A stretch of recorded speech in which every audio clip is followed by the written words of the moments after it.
Hi, welcome back guys. This is your friend, the Silver Fanfics, back with amazing fanfiction. This is the series of What If Deku Became Maleficent Sorcerer. Now before starting, please give this video a like and subscribe to the channel if you want more videos like this. Now let's get into the fanfic. Prologue. Once upon a time, that was how most stories began, did they not? Maybe for humanity, but for my kind, it would be long ago. Oh yes, my kind. To those listening, you might think of me as human. Let me tell you now, I am not. I am fae, or fairy if you prefer that term. The story of my kind is a tragic one, yet it must be told. Long ago, when the world was still growing, evolving, there lived a species separate to humanity. They were known as the fae, magical creatures of nature who thrived in a most magnificent land, the Moors. They had no king nor queen, but instead trusted one another and lived in harmony, for the most part at least. In another kingdom of humans, trouble was brewing. Their king, envious of the beauty and wealth of the Moors, plotted to conquer it by killing all the inhabitants and then building over it, a task much easier said than done. In the Moors lived a dark fae, a beautiful fae with powerful magic and strong wings that enabled her to soar through the skies free. Famed for her beauty, power, and noble personality, this fae rose to become the protector of the Moors. And when the humans came to claim the Moors as theirs, she fought back with the fae army and repelled the humans by severely wounding the king. Unfortunately, this was not to be the end. Humiliated over his defeat, and lying on his deathbed, the king offered his daughter's hand in marriage and the chance to become king to whoever could kill the fairy who did this to him. None of the nobles were eager to do this. However, a peasant boy who overheard secretly went off to perform the deed.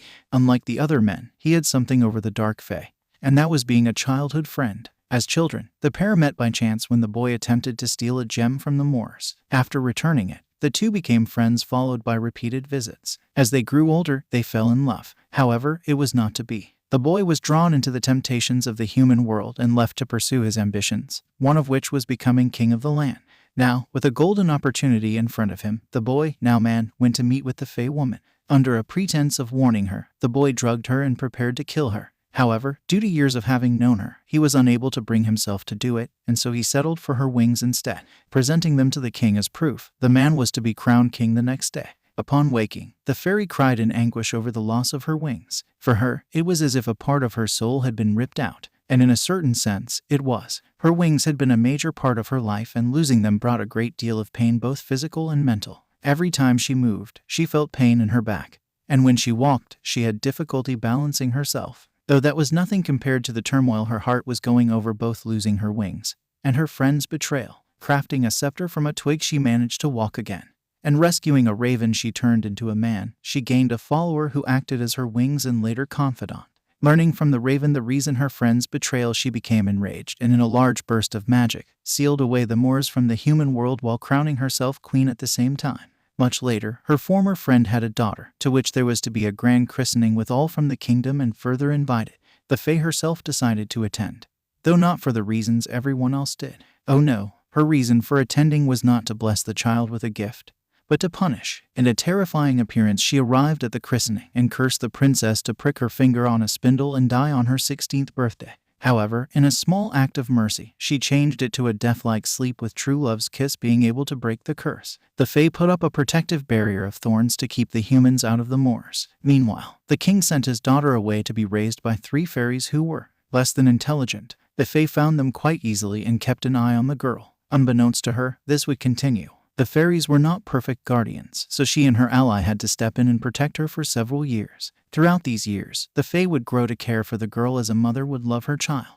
When it came close to her 16th, the girl was allowed into the Moors, where she met her fairy godmother for the first official time. For a time, the girl was happy, as was the fae who attempted to remove the curse, only to be horrified when it failed.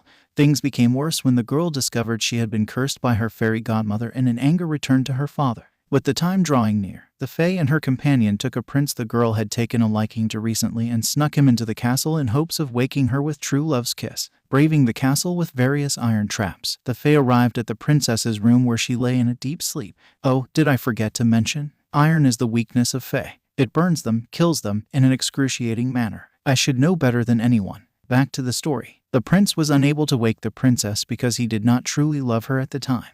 After he was led away by the fairies, the dark fae stood over the girl and mourned for what her hatred had wrought. Shedding tears for the girl she loved like a daughter, the fae apologized for what she had done and swore that no harm would come to her for as long as she lived, bestowing a goodbye kiss on her friend's forehead. The dark fae prepared to leave, only to be stopped by a miracle. The girl awoke from her slumber. The kiss the fae gave was true love born from the motherly feelings she developed while raising the child.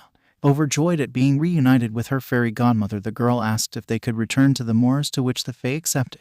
And so, the trio ventured out of the castle and returned to the moors, where they would live in peace and harmony for the next several years, their fae friends aside them, and the humans living away from them. They all lived happily ever after. Oh, wait, no, they didn't. What? Were you expecting a happy ending? Did you expect good to triumph over evil? I'm sorry to disappoint you, but actually, no, I'm not. In human stories, the hero always wins. The princess always marries her prince. The villain or monster is slain. There is joy, happiness, rainbows, magic, and all that other nonsense. Unfortunately, this was not the case for this story. The villain won, the princess never married a prince, and the hero was slain by the monster. There was nothing joyful about it. It was a nightmare. Human stories are, as the human saying goes, full of shit. Why? Because they aren't realistic. In real life, good does not always triumph over evil, because it can go either way. Those who are seen as heroes may be true villains, and those seen as villains may be true heroes. Though there are heroes who are truly good, and villains who are truly evil, others may fall into a more neutral category, but such is the way of life. I am getting off track here. Let us return to the story. As the trio attempted to leave the castle, a large iron net was dropped on top of the dark fae, capturing and burning her at the same time.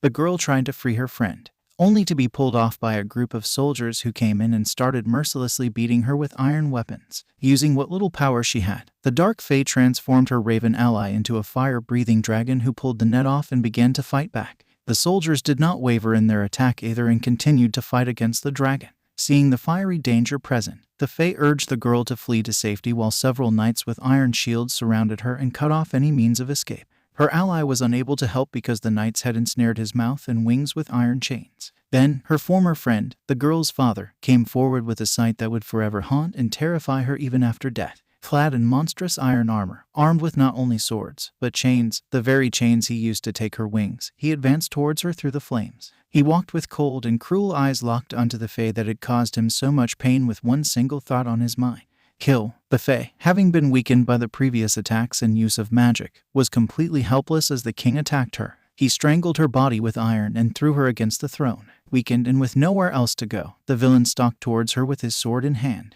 Wasting no time, the evil king plunged his sword into the dark fae's heart, killing her. She died. The protector of the moors, fairy godmother to the princess, died. Unfairly, cruelly, unjustly. When she died, her body turned to ash, with the last thing she could hear was the girl's screaming as her friend died.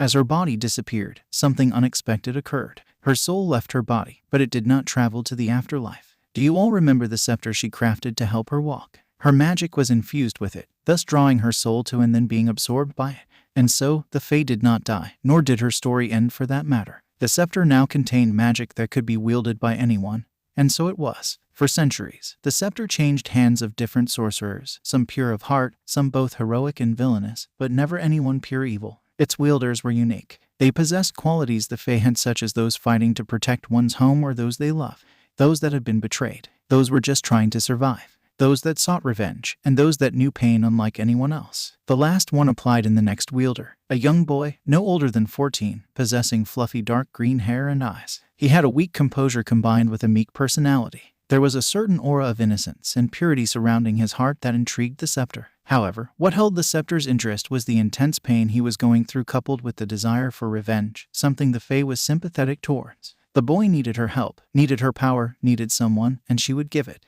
One thing you should be aware of first is that it has been some time since magic was common in this world. While it does still exist, there are fewer practitioners than there were before. These days, magic is but a myth, replaced by these powers humans refer to as quirks. And the scepter, it has traveled far and wide through its wielders. When the previous wielder retired, they placed the scepter in a hidden location that could only be revealed when the magical tool decided on a new caster. The land it rests on, better known as Japan, is where the story begins. Where his story begins. You are probably wondering how I know all of this. By now, I am sure most of you figured it out, but I will say it for the ones who did not. I am the dark fae of this story who lived and fought to protect her kind, and human she raised as a daughter. I exist within the scepter, within my scepter. Some of you know my name, but I will not say it until I meet him. The boy I have found worthy of my power. Sensing his anguish, I call out in a soft, gentle, alluring voice. Izuku. Izuku Midoriya was having a bit of a rough day. A little more than a little bit. Okay, it had been the worst day of his. Wait, no, second worst day of his life. The third he could easily say was the day he learned he was quirkless because there was hell to pay afterwards. Oh yes, hell to pay. That was not an understatement. Oh wait, he wasn't explaining properly. You see, quirkless is a term used to describe someone without a quirk that nearly everyone in the world today was born with. In fact, when he was first outed as quirkless, the doctor said they made up around 20% of the global population, with the remaining 80% possessing a unique ability. These abilities varied from controlling the elements, mind control, physical transformations, super strength, taking on animal characteristics, and so on. Most people with quirks went on to specialize in an area their quirk could be useful. For example, people with healing quirks worked in the medical department. Quirks related to music or recording were put to use in the entertainment business, and quirks related to food were focused on the agriculture and restaurant industry. However, this was usually the second option in case they failed at the first. The primary profession most children were interested in at a young age was becoming a hero. They were their society's champions of justice, the only ones the government allowed to freely use their quirks in public as a way to rescue citizens from accidents and natural disasters, and to safeguard them from the threat of dastardly villains who abused their quirks outside the law. Additionally, they were all compensated and acclaimed for their actions. It was a life every kid dreamed of, but not everyone could have. Much like his case. You see, quirkless were seen as a minority in today's world. And although they technically had the same rights as quirked individuals, they suffered immense discrimination in the employment sector and social standing. There were plenty of other issues, but long story short, the quirkless did not have easy lives. The same could be said for individuals with mutant-type quirks or villainous quirks. However, he would not go into them. Izuku opened the door to his apartment and removed his shoes. "I'm home," he said to no one in particular. He walked into the kitchen, which was in the same clean condition as he had left it this morning, as was the rest of the apartment when he cleaned it yesterday. He turned on the kettle because he was in dire need of some tea after such a horrible day. He then flicked on the TV, which was conveniently on the news channel. In other news, today All Might valiantly rescued 2 students from a rampaging villain who took one of them hostage. Izuku hummed in annoyance. Of course, they had to be talking about this. He wasn't exactly surprised, but it was not what he wanted to be dealing with right now. The villain took the student hostage while the student fought back to prevent the villain from overtaking his body. The heroes at the scene attempted to rescue him but were unable to due to the damage caused by the student's quirk. That's when another student, presumed to be a close friend, rushed past the heroes in an attempt to rescue him. As a result, the heroes attempted to intervene only for All Might and defeat the villain before he could do any serious harm. Although there were no casualties, many heroes chastised the student for acting recklessly and putting himself in harm's way while highlighting he could have made the situation worse. Given the laws in relation to quirk regulation and illegally performing heroism, they were correct in their criticism. However, no charges were pressed against the student or the one using their quirk. Regarding All Might's testimony, Izuku turned off the TV before he could hear another word. He really wasn't in the mood to hear what his idol had to say about the event. It would probably be the same thing mixed in with pieces of what he told him earlier that day. "No, don't think like that," Izuku started. "It could be something else," even as the words left his mouth. He wasn't entirely sure of them. All Might was his idol and had been since his childhood. Whether it was advice, a suggestion, or an opinion, if the greatest hero who had ever lived said something, Izuku normally took it to heart, even if he didn't like it. Much like his advice from today. "No, just no," Izuku mumbled as he slumped down on the couch. "Stop thinking about it. Stop thinking about everything." Unfortunately, that was a task much easier said than done. "Okay, hold on. You're all probably confused by this, so I'd better explain from the beginning." "No, not the beginning of my life, just from today." Flashback. Alder Middle School. Izuku scurried through the school as quickly as possible. His first stop after his locker was the janitor's closet to pick up a bucket, a sponge, and some wipes. Following this, he filled the bucket up with water and returned to his locker to wipe the graffiti off it, as he then did with his desk and chair in class before drying them and returning the supplies and heading back to class. Unlike other students, he arrived an hour early every day. Given how deserted the place was, it was the only chance he had to get the job done without any interference from Kaken and his lackeys. The other students were something to avoid, but overall, they gave him the most trouble. "Thanks for letting me use them," Izuku said quietly. "No problem, Midoriya," the janitor replied with a soft smile. "Hope you have a nice day." He said the words almost every time he saw him with a smile. but Izuku could always detect a hint of sadness behind it. Out of everyone at Aldra, the janitor was the only one who was kind to him despite his circumstances. Not that Izuku was complaining or anything. It was nice compared to everyone else at the school. Walking back to class, he passed several teachers who paid him no attention as they did every morning. Izuku wasn't really bothered because he was used to it at this point. If anything, them letting him come to school early and clean his things without interference or scorn was the closest thing to being nice to him as they would ever come. The rest was, well, you get the idea. One by one, students started pouring into class, with only a few giving Izuku a sideways glance. Several started chatting amongst their friends while others sat ready at their desks. So far, no one had thrown him any insults, smug or contemptuous looks, which Izuku thought was strange. Normally, when people came in, there was an insult or two, or in some cases where they tripped and elbowed one of his sides, with targets ranging from his arms to his head. For some strange reason, though, they had decided to ignore him. Izuku was brought out of his thoughts by a familiar set of footsteps walking by his desk. TCH came a familiar scowl. Deku. Izuku glanced up at his childhood friend, Katsuki Bakugo, as he walked past. "Good morning, Kaken," he greeted with a weak smile. The blonde glared at him and headed towards his desk, muttering, "Useless dumbass." Izuku's shoulders sank. Their meet and greet were the same every morning when they came in, although it was quite subdued, all things considered. Izuku found this odd. Was there something on today making everyone behave this way? Or was he just being paranoid? Most likely the latter. "Okay, everyone, settle down," the teacher announced, having finally arrived. "I see everyone is here, so I'll skip roll call and get to the important matter." Izuku frowned. Important matter? What could be so important to make everyone behave this way? As you all know, you're at the stage in your lives where you need to decide what you want to do with them. High school, college, careers, etc., the teacher listed off. Oh, Izuku realized. That's right, I forgot. He remembered that they were supposed to fill out a list of schools they should apply for when they finished at the end of the year, as well as consult a career counselor about what they wanted to do with their lives. Izuku had looked up several schools, including hero ones, that would allow people like him to apply and discuss them with the teacher. "I was going to pass out some career aptitude tests." The teacher took some papers and threw them into the air with a smile. "But what's the point? We all know you want to go to the hero course." Immediately, the room exploded with applause as students showed off their various quirks with excitement.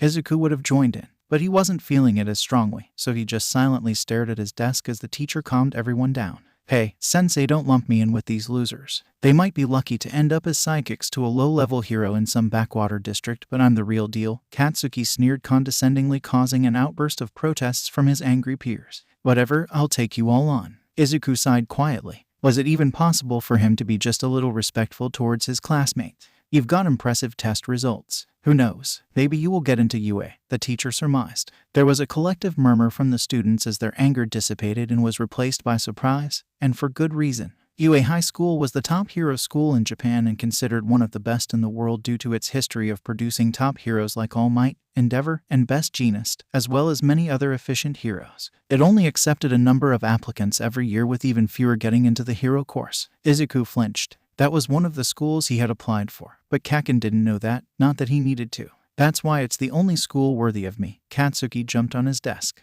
"I aced all the mock tests. With my quirk and skills, I'm the only one at this shitty school who stands a chance of making it in. I'll end up more popular than All Might himself and become the richest hero of all time. People all over the world will know my name.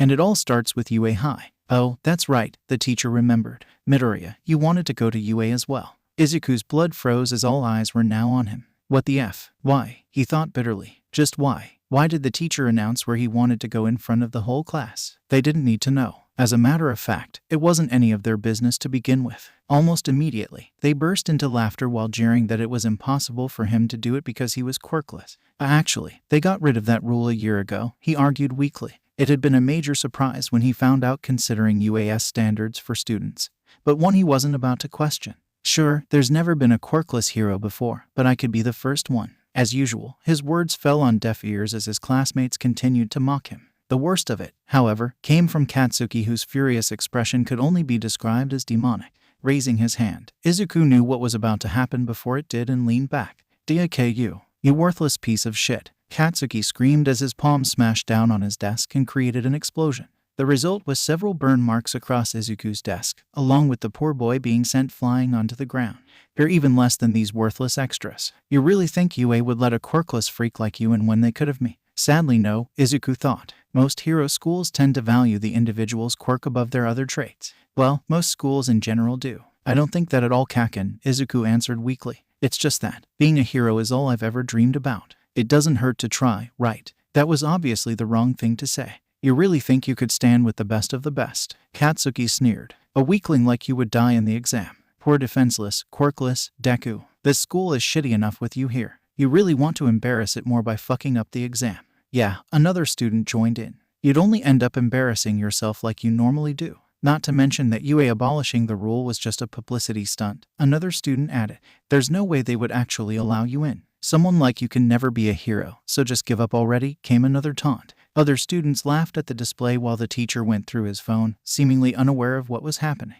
Izuku just sat there and took it all quietly as he always did. Sometimes he wondered why he even bothered trying when no one ever took him seriously. Not even his parents. He also wondered why they constantly felt the need to remind him that he was quirkless. He had known since he was 4 and wouldn't be forgetting anytime soon. So what if he lacked the one thing everyone else had? Why was that so important? He hadn't asked to be born quirkless. Why couldn't they all be happy with who he was, not what he had? Okay, that's enough, the teacher interrupted. Midoriya, stop causing a fuss and return to your seat. We have a lot to get through. Izuku should have been hurt that the teacher was blaming him for the disturbance. But unfortunately, this was common. If anything, he was lucky the man hadn't punished him. Though maybe he was in a good mood. Class dragged on slowly for Izuku as he tried to focus on the lesson while at the same time ignoring the condescending glances he received. The fact that people were throwing paper at him when the teacher was not looking wasn't making it easier. Still, he endured, and eventually, the bell rang much to his relief. As Izuku was putting his things in his bag, Katsuki came up and snatched his notebook. We're not done here, Deku, he said with clear venom. Seriously, why can't he just leave me alone? Izuku mentally complained. He wasn't doing anything wrong. He wasn't challenging Katsuki or anything. He wasn't even looking down on him. He just wanted to follow his dream and become a hero who saves people like All Might. Why was that so wrong? Besides, it wasn't like he had anything left to hold on to in this world. What's that? His diary. Nagashi intervened. Don't tell me you're taking notes on how to be a hero. That's so pathetic. Yeah, it's pretty much been established that quirkless people can't become heroes, Muku jeered. Try a garbage man instead. You should feel perfectly at home with the trash. Izuku tightened his fists. Could they not just give him one? Just one break? If what Katsuki did next was any indication, then the answer was no. He put his hands together and blew up his notebook. Izuku let out a strangled cry of horror, which was only furthered by his childhood friend throwing it out the window. Most first-rate heroes show potential early on, and people know they're destined to be great. When I'm the first and only student to move on from this shitty school to UA, people will know it for sure. They'll think I'm the next number one. That's not ego talking, I just know I'm that good, Katsuki bragged. Unlike some people, reaching out, he placed his hand on Izuku's shoulder and activated his quirk, causing him to squeal as Katsuki burned his shoulder. So let me give a bit of friendly advice, Deku. Don't even think about applying, or else. The way he said it could only be described as a promise to do something painful if Izuku didn't comply. Content that he had made his point. Katsuki began to walk off with his lackeys while Izuku remained standing silent.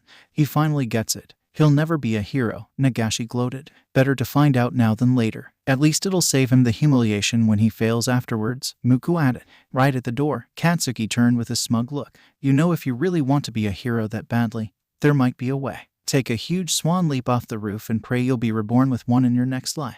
Izuku's entire body froze. He couldn't move. He could still breathe, but that was about it. Katsuki wasn't the first person to suggest that, but he was the first to say it out loud. Izuku was still trying to process it when the trio abruptly left. Not long after they left, Izuku collapsed on his knees and started breathing heavily. He couldn't believe it. Katsuki had just told him to commit suicide. He said it with a straight face like it was nothing. Maybe it was just a mistake. There's no way he would have actually meant it, right? After all, Kaken was going to be a H. What kind of hero tells someone to kill themselves? A voice in the back of his head questioned. And since when is being a bully, someone who beats another person down, considered great? Izuku tried to push the thoughts down since he shouldn't be thinking them, but they wouldn't stop. Why? You know it's true. Izuku rushed out of the classroom to retrieve his notes. There was absolutely no way Kaken meant what he said. If he committed suicide, then he would be implicated for it and he would never get into UA and become a hero. Even if that's the case, it doesn't justify his treatment. It doesn't justify any of the others. Izuku pushed the thoughts to the back of his head and hurried home. It didn't matter what anyone said or did. He had gotten used to this treatment and not once had it deterred him. If he didn't give up then, he wouldn't give up now. Besides, it's not like his life could get much worse. Oh, wait, it did. Building rooftop 40 minutes later. Izuku was panting heavily as he recovered from his second near-death experience that day. Second, what was the first? To make a long story short, Izuku was walking home when a villain whose quirk made him a sludge-like being attacked him and tried to overtake his body. Just when he thought it was over, All Might, the All Might, Japan's symbol of peace and #1 hero, who was also his idol and inspiration for being a hero, emerged from the sewer and smashed the villain away. That was near-death experience number 1. Near-death experience 2 came after Izuku woke and tried to speak with All Might, who was quite adamant on leaving. Just as he took off, Izuku grabbed his leg and was taken high into the air. At first, All Might tried to shake him off until Izuku pointed out that he would die if he let go. So, All Might landed safely on a nearby building, thus leading to this moment. Is it possible to become a hero without a quirk? He asked desperately, pleadingly. He had to know, he needed to know. All Might had always been the one who said it was possible for anyone to become a hero. If he said it was, then maybe, just maybe, he could. Izuku was about to say more when he noticed an unusual amount of steam building up, and it was coming from All Might. What the? Izuku started. The steam eventually consumed All Might fully, and when it dissipated there was a skinny gaunt man wearing the same outfit. Izuku could hardly believe his eyes. He knew it was him, but part of his brain was screaming in denial that this wasn't him. It had to be someone else, an imposter. His eyes are the same. His hair is the same. His clothes are the same. And he's standing in the same spot. No matter what way you look at it, this is All Might. Instead of trying to push the thoughts down this time, Izuku accepted them wholeheartedly because there was way too much logic and evidence to deny it. All Might, he stammered. How are you? Is this your quirk? It may have been too soon to jump to a conclusion. However, given the fact that no one knew what All Might's quirk truly was, it was a safe bet. There were online and public debates about it, but most just assumed it was super strength. Partially, he admitted as he sat down against the bars. I'm counting on you to keep your mouth shut on this one. Don't go telling your friends or bragging about it online to everyone else. All Might then pulled up his shirt and revealed a gruesome purple scar across his left side with a hole at the center and several stitch marks on the lines leading up to it. All Might then quickly explained the damage done and how he could only do hero work for 3 hours a day. He also explained how it was done during a fight he worked very hard to keep hidden 5 years ago. If that's the case, does mean your smile is fake? Izuku asked quietly. A little, the hero replied. I smile to hide the fear I'm feeling so that everyone else can feel safe. Despite the shock of it all, Izuku found the revelation somewhat relatable. Because the smile you wear all the time is a fake for how you're really feeling. This job isn't easy, All Might continued. It was then, the moment Izuku had hoped for had arrived. You just can't beat some villains without power. So, I can't honestly say you can become a hero without a quirk. But those words, those simple yet painful words, Izuku's soul felt hollow. So, even he is the same. Izuku didn't bother pushing his thoughts back. Not this time. All Might's words had laid things out plain for him to see. Quirkless people couldn't become heroes. This was his reality. This was his life. Years of emotional and physical abuse had finally reached its peak with all of his classmates, especially Kaken, during that they told him so. I see, he responded quietly. Thank you for being honest. All Might gave him a look of pity before sighing and walking away. If you really want to help people, become a cop. Sure, it's a job mocked for only receiving villains. But it is an admirable profession nonetheless. All Might tried to reassure him, albeit failingly. As he was about to leave, he said one last thing to Izuku that cemented everything. Having a dream isn't bad, but you need to be realistic about it also. And then he left, leaving a devastated Izuku standing there all alone. And the final stroke came only 10 minutes later. Destroyed city area. Nearly dying 3 times in a row in the short span of 1 hour is not something to be proud of. Quite the opposite, in fact. Surviving all of them, though, well, that could only be described as dumb luck. After parting ways with All Might, Izuku came across a large crowd of people watching a villain attack. Much to his horror, it was the sludge villain that tried to kill him earlier, and he was holding Kaken hostage. Even worse, Izuku realized this happened because of him. If hadn't grabbed onto All Might, then none of this would have happened. It was all his fault. However, when he saw Kaken's eyes pleading for someone to help him, as he violently fought back against the villain's grip while none of the pros moved, something just clicked inside of him, and he ran towards the villain. After everything he put you through, is he really worth it? It didn't matter if he was or not. He needed help and no one else was doing anything. Besides, it was his fault, so he was fixing a mistake. However, his attempts were rendered futile as the villain strung him in to die as well, only for All Might to intervene and rescue them. He said something to Izuku during it, but he couldn't remember what it was. In the aftermath, Katsuki was praised for his bravery and his quirk by the pros and media, while Izuku was scolded for his reckless actions. Are you out of your mind? You could have been killed. Death Arms patronized. There's a limit to how rash you can be. Rash, right, Izuku thought somberly. Vigilantism is illegal regardless of the reason, Kamui Wood stated firmly. You should have let the heroes handle the situation, not run forward like an idiot. Your actions could have gotten others caught in the crossfire. Death Arms continued. Frankly, it's a miracle no one died. The hurtful accusations came one after another, and yet Izuku could offer nothing for a counter-argument, like they were doing any better. I understand. Sorry, Izuku murmured weakly. When he'd gotten the clear to leave, Izuku walked away slowly while All Might was hounded by reporters with new ones joining every minute. It seemed like he would never get away. A short while later, an emotionally drained Izuku dredged home alone. He was still a bit sore from his encounter with the sludge villain, but otherwise, he was okay. He was used to pain by now. Deku, a familiar angry voice shouted. Izuku turned and saw a very angry Katsuki running straight towards him. Oh, I really don't want to deal with him right now, Izuku internally whined. Today was rough enough as it was. He didn't need any more. Listen here, you quirkless nerd. I didn't need your help. I was just fine on my own. Don't you dare look down on me for thinking otherwise. No matter what you do, you'll always be useless, quirkless, defenseless Deku and nothing more. Katsuki ranted. I don't need you or anyone else. You useless fuck. He then stormed off with Izuku just staring helplessly. When have I ever looked down on you? Flashback end. Needless to say, it had been an extremely bad day for him. Multiple derogatory insults, including a suicide comment from his classmates. His property was destroyed. Physical abuse, nearly dying at the hands of a villain.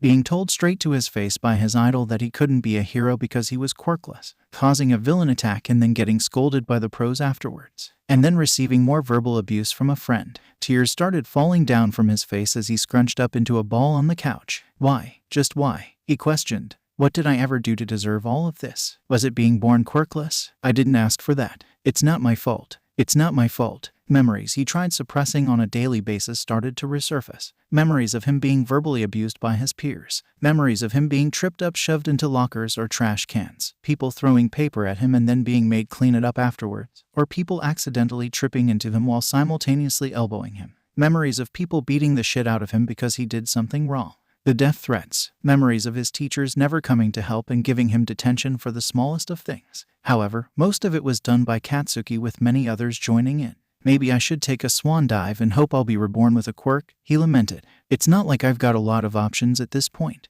And besides, it's not like anyone would miss me if I died, especially since there was no one who could miss him. Despite all of this, he couldn't help but wonder why. What had he done to deserve such misery? Nothing. You did nothing. That couldn't have been right. He must have done something. No, you didn't. Charm it up whatever way you want, but you being quirkless does not justify them making your life a living hell for 10 years straight. Izuku tried to argue against it but found himself unable. He must have been wrong though. They weren't in the wrong. He was, wasn't he? Their behavior was. Their attitude was. The situation was. Bullshit. It was fucking bullshit. Something odd overcame Izuku as he felt things he knew were there but never outwardly expressed. Only suppressed. Anger, rage, hate, disgust. All the negative emotions he had bottled for years resurfaced as he revalued the people he knew in a more, realistic light. His classmates were arrogant, stuck-up jackasses who thought they were so high up just because they had quirks. Izuku found it laughable that so many of them thought they could be heroes with quirks like theirs. Nagashi with his long fingers, the long-neck kid, the boy who could take his eyeballs out, the girl with a lightbulb quirk, and the guy who could bloat his face. Their quirks were hardly the most useful in a real fight against villains, as were many of his classmates' quirks, though that wasn't to say they weren't useful in general.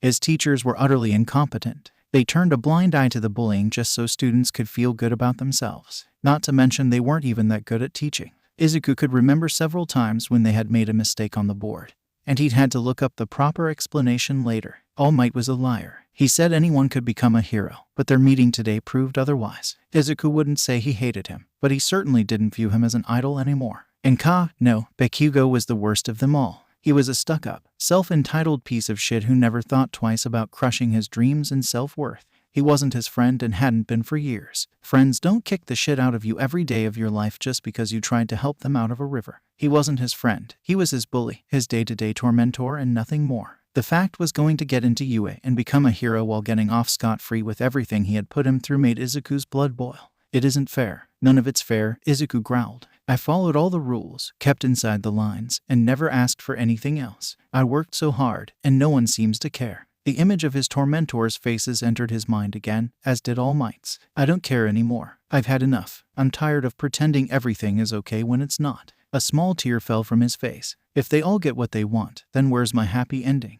If they all get one, don't I? Izuku wiped his face and glared out at the room. In addition to his other negative emotions, he felt something incredibly strong. Revenge. He wanted to hurt them like they had all hurt him. He wanted to break them, as they broke him. Most of all, he wanted to make them feel as helpless and useless as he did. He really wished he had the means to do so. Because as he was now, there was nothing he could do. All Might may have been right about one thing. Without power, there wasn't much he could do. And he hated it. With a dark aura surrounding his body, eyes filled with pain and vengeance, the young boy whispered 5 simple words. I wish I had power. Izuku. Izuku looked up surprised. He glanced around the room, but no one was there. What? He said. Did someone? No, that can't be right. I'm probably just tired, that's all. Izuku. Izuku got up and started checking the rooms because this time he was sure he heard someone call his name. However, his search turned up nothing. Izuku. There it was again. It was a woman's voice. Izuku. Her voice was soft, gentle, and soothing, like a mother to her child. Izuku. Seriously. Where was the voice coming from? Hello, is someone there? He called out. Izuku. The woods. Come to the woods. And why would I do that? He asked nervously. Did she seriously expect him to just go along with it?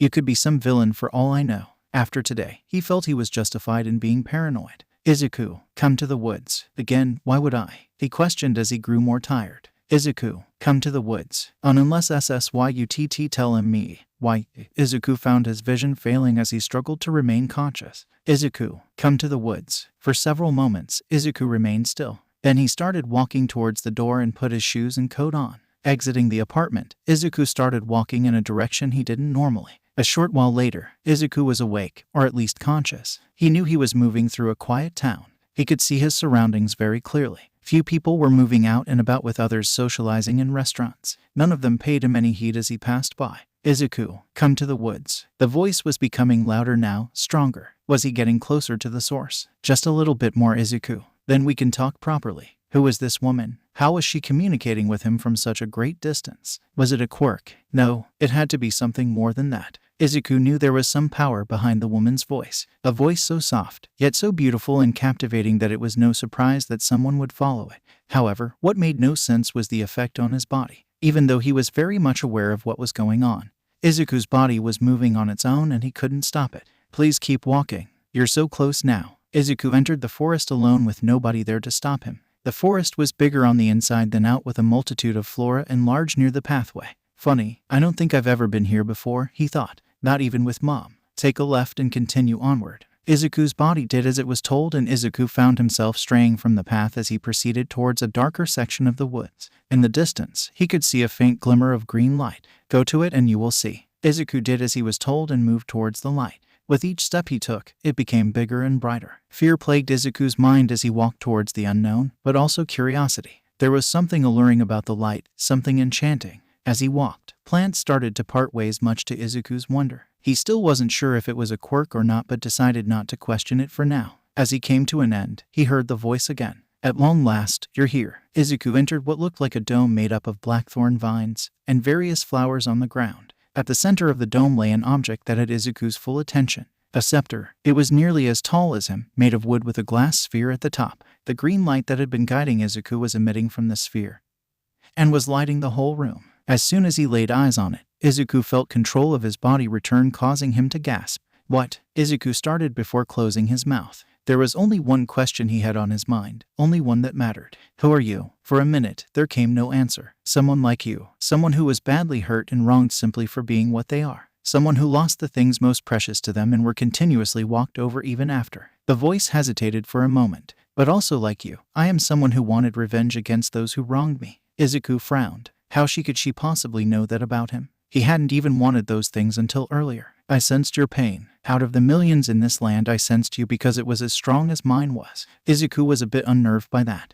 Earlier when he was venting his feelings, that was the first time he had ever allowed his negative emotions to run rampant without holding them back. They couldn't have been that strong, could they? I sensed your anguish, your sorrow, your despair, and your loneliness. When I did, I knew you needed help. Curiosity gnawed at Izuku like a cat scratching on the door. The rational side of him screamed that he should stop listening, run away, and forget this night ever even happened like a bad dream.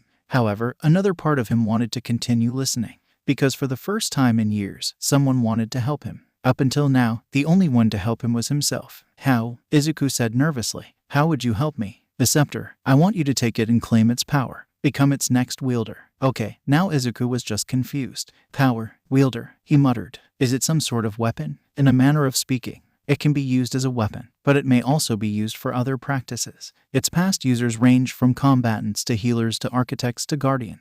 Wait for a second. It dawned on Izuku where this was going. Are you saying it can grant people quirks? The voice laughed at his response. No dear, not quirks, magic. I beg your pardon, Izuku exclaimed, not quite believing what he just heard. I think I may have misheard you. You said it was magic. Yes, I did. Izuku was almost certain he should start running, but something was keeping him from doing. And he was certain it wasn't the scepter. That can't be possible. There's no such thing as magic, Izuku denied. Anything considered magic in the past or today has been regarded as science we don't understand yet. The voice snorted. Believe me, I'm aware. One of my past wielders said the same thing until they were shown otherwise. I assure you, magic is real. About as real as you or I. Izuku was still having trouble believing it. Let me ask you something. Superpowers were considered nothing but a fantasy once upon a time. Then the age of quirks began, and that fantasy became reality. Is it not possible for magic to be the same? She's not wrong, Izuku admitted. Let's just say for a minute I believe you. Regardless of how crazy it sounds, why would you pick me? I'm quirkless. There are many people out there who are far stronger than me who could wield your power. So, why me? There was a small flash from the scepter and several images appeared.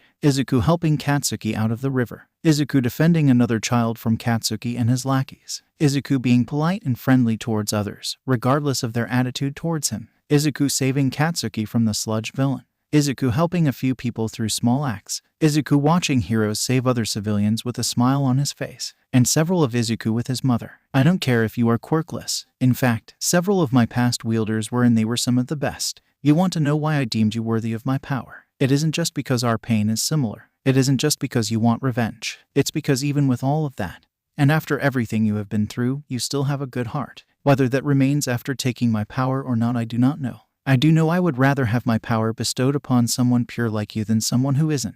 Revenge and hatred aren't pure, Izuku argued. No, they are not. However, they are not the worst. So, tell me, what is your answer? Izuku knew right then and there he should have run. He should have gone home and never thought about this again. What made him stop? There was nothing to go back to, or rather, nothing worth going back for. If he went back home, his life would remain unchanged. He would still be useless Deku who was bullied every day. Held back by teachers and society for being quirkless, denied a proper future based on what he did not have. If he went home, he would suffer every day for the rest of his life until he died. But here and now, what he was being offered, while it could lead him down the path to villainy, it would be a better life than the one he had now. It had to be. As someone who was alone, friendless, and empty, he had nothing to lose and everything to gain. And so, with a newfound determination in his eyes, Izuku took a step forward. Yes, he answered. The voice offered no response, but Izuku somehow got the feeling it was smiling. Izuku continued walking towards the scepter as it glowed even brighter, reaching out his hand. I don't have a lot of goals, but for now, my only interest is showing these idiots that I'm more than just a Deku they can look down on. ... and he grabbed the scepter. In an instant, Izuku was consumed by a massive green light. Images of people and places he had never seen before flooded his mind. A large, beautiful forest filled with creatures he had never seen before. A blonde girl wearing a pink dress smiling. A raven then man. A black fire-breathing dragon. A knight in armor surrounded by fire raising a sword. A hazy figure holding the scepter. A queen staring out at the vast army of darkness before her. A child in the form of a mouse wearing red. An old man with a long beard and blue robes. A black figure with wings. A man with blue flames for hair. A boy crafting various potions. A warrior holding a sword in both hands. And a woman dressed in blue creating a castle of ice. The images came and went quickly, with Izuku barely being able to recall them as he did with the vast knowledge and power that was surging through his body. It was so overwhelming. Despite this, Izuku held his ground. He had come this far, and he wasn't about to give up. The light dispelled with gusts of wind blowing all around the area. Standing in the center was Izuku clutching the scepter. Thanks to the magic, his uniform had changed as he was now wearing a black jacket with grass-green accents over it, much like his black trousers with green lines running down the sides. His shoes were replaced with black leather boots accompanied by black fingerless leather gloves. Additionally, a black cape with a dark green color on the inside now lay on his shoulders, held by silver chains via a green dragon brooch on his right shoulder. His physical appearance remained mostly unchanged. Mostly. His hair became shorter in length and was now a darker shade of green to the point where it could almost be considered black. His eyes had changed from dark green to emerald, and right now they were glowing as a courtesy of the magic. The freckles on his face disappeared, but other than those, he looked the same. Izuku stood there for several seconds taking everything in. This sensation felt different than what he was expecting. It wasn't bad. On the contrary, he had never felt more alive now than he ever had before. Raising the scepter, his scepter up, he brought it down into the ground and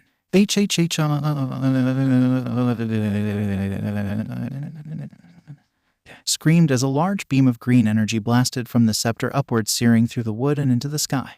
The sky began to rock violently as strong winds blew while thunder and lightning flourished. Many civilians and heroes looked up at the forest in shock and confusion as the weather rapidly changed. Across Japan, in the dark corners of a lab, a raven cawed out. A blue-haired man out for a jog stopped at the sight. A purple-haired man out on his home's balcony looked up in surprise. A blonde woman from her hotel stared out with curiosity. A brown-haired girl shivered in her garden. A man out walking stared at the sky in shock. A being from the ocean came to the surface just to see. This feeling, he muttered. It can't be. Many other groups, both hero and villain, took note of it and were concerned. Especially All Might. Katsuki stared out of his window and muttered, "What the fuck?" Back with Izuku.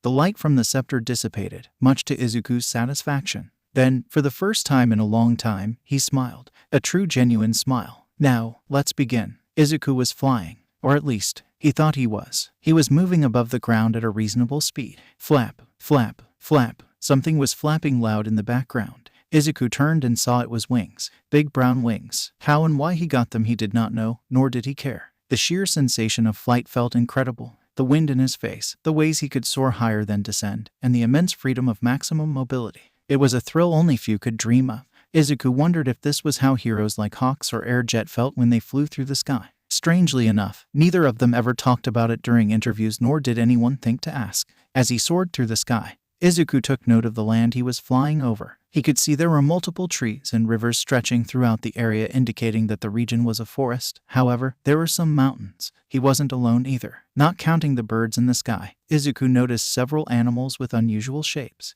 Because he was so high up, it was hard to see properly. Curious, he descended to get a closer look, his hair slipping just past his eyes. Wait, Izuku halted mid-air. Something wasn't right. His hair was green, short, and fluffy, not brown, long, and silky smooth. He looked down at his hands and legs. They were different, feminine even. And his clothes, he was definitely wearing a dress. Descending further down to where the river was, he landed just on the rocks. Moving to where the water was to see his reflection. He gazed into the water, and what gazed back wasn't Izuku. It was a girl, a beautiful girl. She had long brown hair and vibrant green eyes.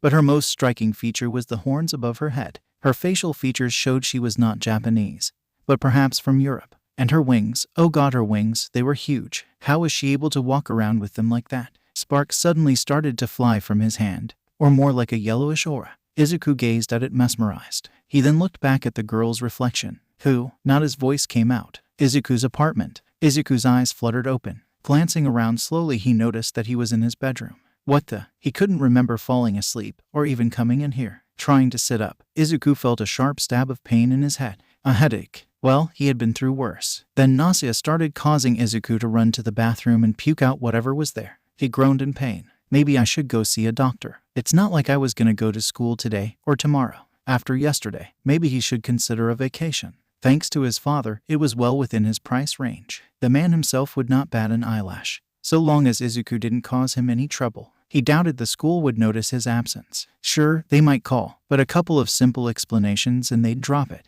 He could have been going straight to hell and they wouldn't bat an eyelash. That was the way things were for him. After cleaning himself up, Izuku switched on the TV while preparing tea. Much to his shock, it was 2 in the afternoon. How in the... I wasn't that tired. Izuku's eyes were frozen at the screen. Taking out his phone, he checked for news updates, only to be further shocked when he saw the main headlines was not about heroes or villain attacks. They were about the light show at Musutafu Forest that not only caused several weather phenomena but also left many from the city without power until an hour ago. Suspicions ranged from a villain attack or an earthquake to illegal quirk usage. However, nothing had been confirmed, and in no way that was real. Izuku was dumbfounded. But then, how did I get back? And where is that thing from? It wasn't a dream if that's what you're thinking. Izuku's eyes darted around the room. It had to have been. Izuku, I'm on the couch. And it was. There on his couch lay the scepter from last night. The green light it emitted before was not present, but it was the same scepter. "Oh my god," he whispered. "I think you gods dear. There is more than one. A lot more." Well, that was a revelation he didn't see coming. Magic being real was shocking enough. I did that," he stuttered. Grabbing his phone, he scrolled through the reports. Was anyone hurt? Much to his relief, the only people who were hurt were from a few minor villain attacks or drunken fights, not the blackout. No one died, thankfully. You were lucky. Some individuals destroy buildings upon using me for the first time, especially if they are someone who just unlocked their magic. Izuku felt sweat begin to creep out of his skin. Back when he took the scepter, he was too caught up in the moment to even consider the collateral damage he could have caused. He was extremely lucky to have been in an isolated area and not a city center. "What do you mean by unlock their magic?" he asked, confused. "I never had magic, and I'm sure the doctor would have picked up on it when I went to get checked for a quirk." No, he would not. Quirks are fairly easy to detect, be it visibly or through those strange contraptions of yours. Magic is trickier. It can conceal itself in numerous ways that quirks cannot. That just made Izuku's curiosity grow. Now to answer your question, magic is something that exists in every living being. And I mean every. Unlocking it is a relatively simple matter. However, certain conditions must be met. Similar to quirks, the person must be over the age of 5 years in their respective species. And they must also do it via an object like the scepter to help channel it or have another magic user do it for them. Although, this is only necessary for those whose family has not utilized magic for generations. There are some side effects such as exhaustion, dehydration, and starvation, but they aren't too serious and can be quickly resolved. Izuku slowly digested the information and nodded. If magic was used regularly by a person at some point, then it was highly possible there had been a magical community much like the quirk community today. What about now? Are they in hiding, or have I seen them and just thought it was a quirk? Did that mean there were different types of magic, like summoning fire, controlling the weather, or summoning spirits? If so, what would be the protocol surrounding them? Do you always do that? Izuku looked confused, muttering, "I mean, you were doing it just now." Izuku mentally berated himself. "Sorry, I usually do that with quirks. Since I never got one, I took to analyzing them, which led me to, well, you know." Izuku got the distinct feeling the scepter was, if it could, raising an eyebrow. "I see. Well, I suppose it could be worse." Izuku smirked. "To answer your questions, magical communities did exist at one point. However, it has dwindled much since my time. I don't even know if there are any sorcerers left. There wasn't the last time the scepter was used." Izuku could detect a hint of sadness in her voice, although the possibility of hiding is likely. They have done it many times in the past. There are multiple types of magic, including the ones you just listed. Casting them is a bit more complicated, as you must have a level of knowledge and understanding of the spell, and a suitable medium to cast it. Izuku was curious as to what a medium was, but the voice was not done. "We'll get more into that later. For now, get your strength up first and then we'll start with the basics." Izuku nodded as he picked up the scepter, a small grin coming to his face. He was excited. Years of being ridiculed for not having a quirk, and now he was going to learn magic. The image of Bakugo and Aldera sprang to mind, causing his expression to darken, his anger beginning to build up. "I swear once I'm trained up, I'll show him a thing or two." Izuku's fury began to feed the scepter, which began to glow. "I'll show them all." He bent the scepter downward and a burst of green energy fired from it, setting the couch on fire. It took Izuku a second to realize what he had done before he started screaming hysterically. He rushed to the fire extinguisher and frantically deployed the substance to quell the flame. It took less than a minute, and by the end of the ordeal, Izuku was left on the floor panting. Through some miracle, the smoke alarms hadn't gone off, meaning no one had been alerted. "Hey, would it be alright if we practiced in a place where no one would notice us or get hurt?" "Probably," he asked, still in shock. That was the general idea. Sarcasm dripped off her voice, and Izuku hated it. With Izuku, much to Izuku's relief, no one was around, since he wanted privacy. He traveled to a part of the beach people actively avoided because of the rocks and litter. As a bonus, he managed to get here without arousing any suspicion, in part due to the scepter. Somehow, it managed to turn itself into a keychain to make carrying easier. It also saved Izuku the trouble of having to use the cosplay excuse. "Okay, so, what was that?" he asked. "Are you referring to when you nearly burnt down your living space along with others?" "What else?" Izuku deadpanned. "I thought you said casting a spell required knowledge and understanding." "Oh, it does. However, emotions play as much a vital role. The stronger an individual's feelings are, the stronger a spell will be. For instance, back at the apartment you were angry at that boy. That anger and desire to hurt them created the fire. Emotions like anger, rage, and hate can be incredibly powerful but also uncontrollably dangerous because of the damage they can cause." Izuku understood. As much as he wanted revenge, he had no desire to harm those who had done him no wrong. The explanation did give him an idea. You said my emotions fueled it, right? He asked. That is correct. In that case, if I were to focus them on a specific target while thinking about what I want to do, would it happen? He continued. I know what you are describing, but whether or not you can actually do it. Instead of waiting for an answer, Izuku decided to perform a little experiment. Doing what he did before in the apartment, he focused on a small piece of garbage, envisioning it on fire, and aimed the scepter. Like before, a green burst of energy fired, setting the garbage on fire. Much to Izuku's joy, he tried it again with a rock to get the same result. The third time, he aimed at a much larger rock and envisioned it being destroyed. The scepter unleashed a stronger burst of energy that blew the whole thing apart, creating several small rocks in the process. Woohoo! Izuku shouted ecstatically, jumping up and down. I did it. Oh yeah, I can do this. The scepter's host herself was impressed. This boy was getting the hang of this fast. Aiming again, Izuku imagined one of the rocks coming towards him, this time charging the scepter with his sheer happiness. The spell was successful, sort of. It did bring the rock to Izuku at a very high speed, which collided directly with his crotch. Izuku let out a high-pitched squeal as he collapsed to his knees before his face slammed into the sand.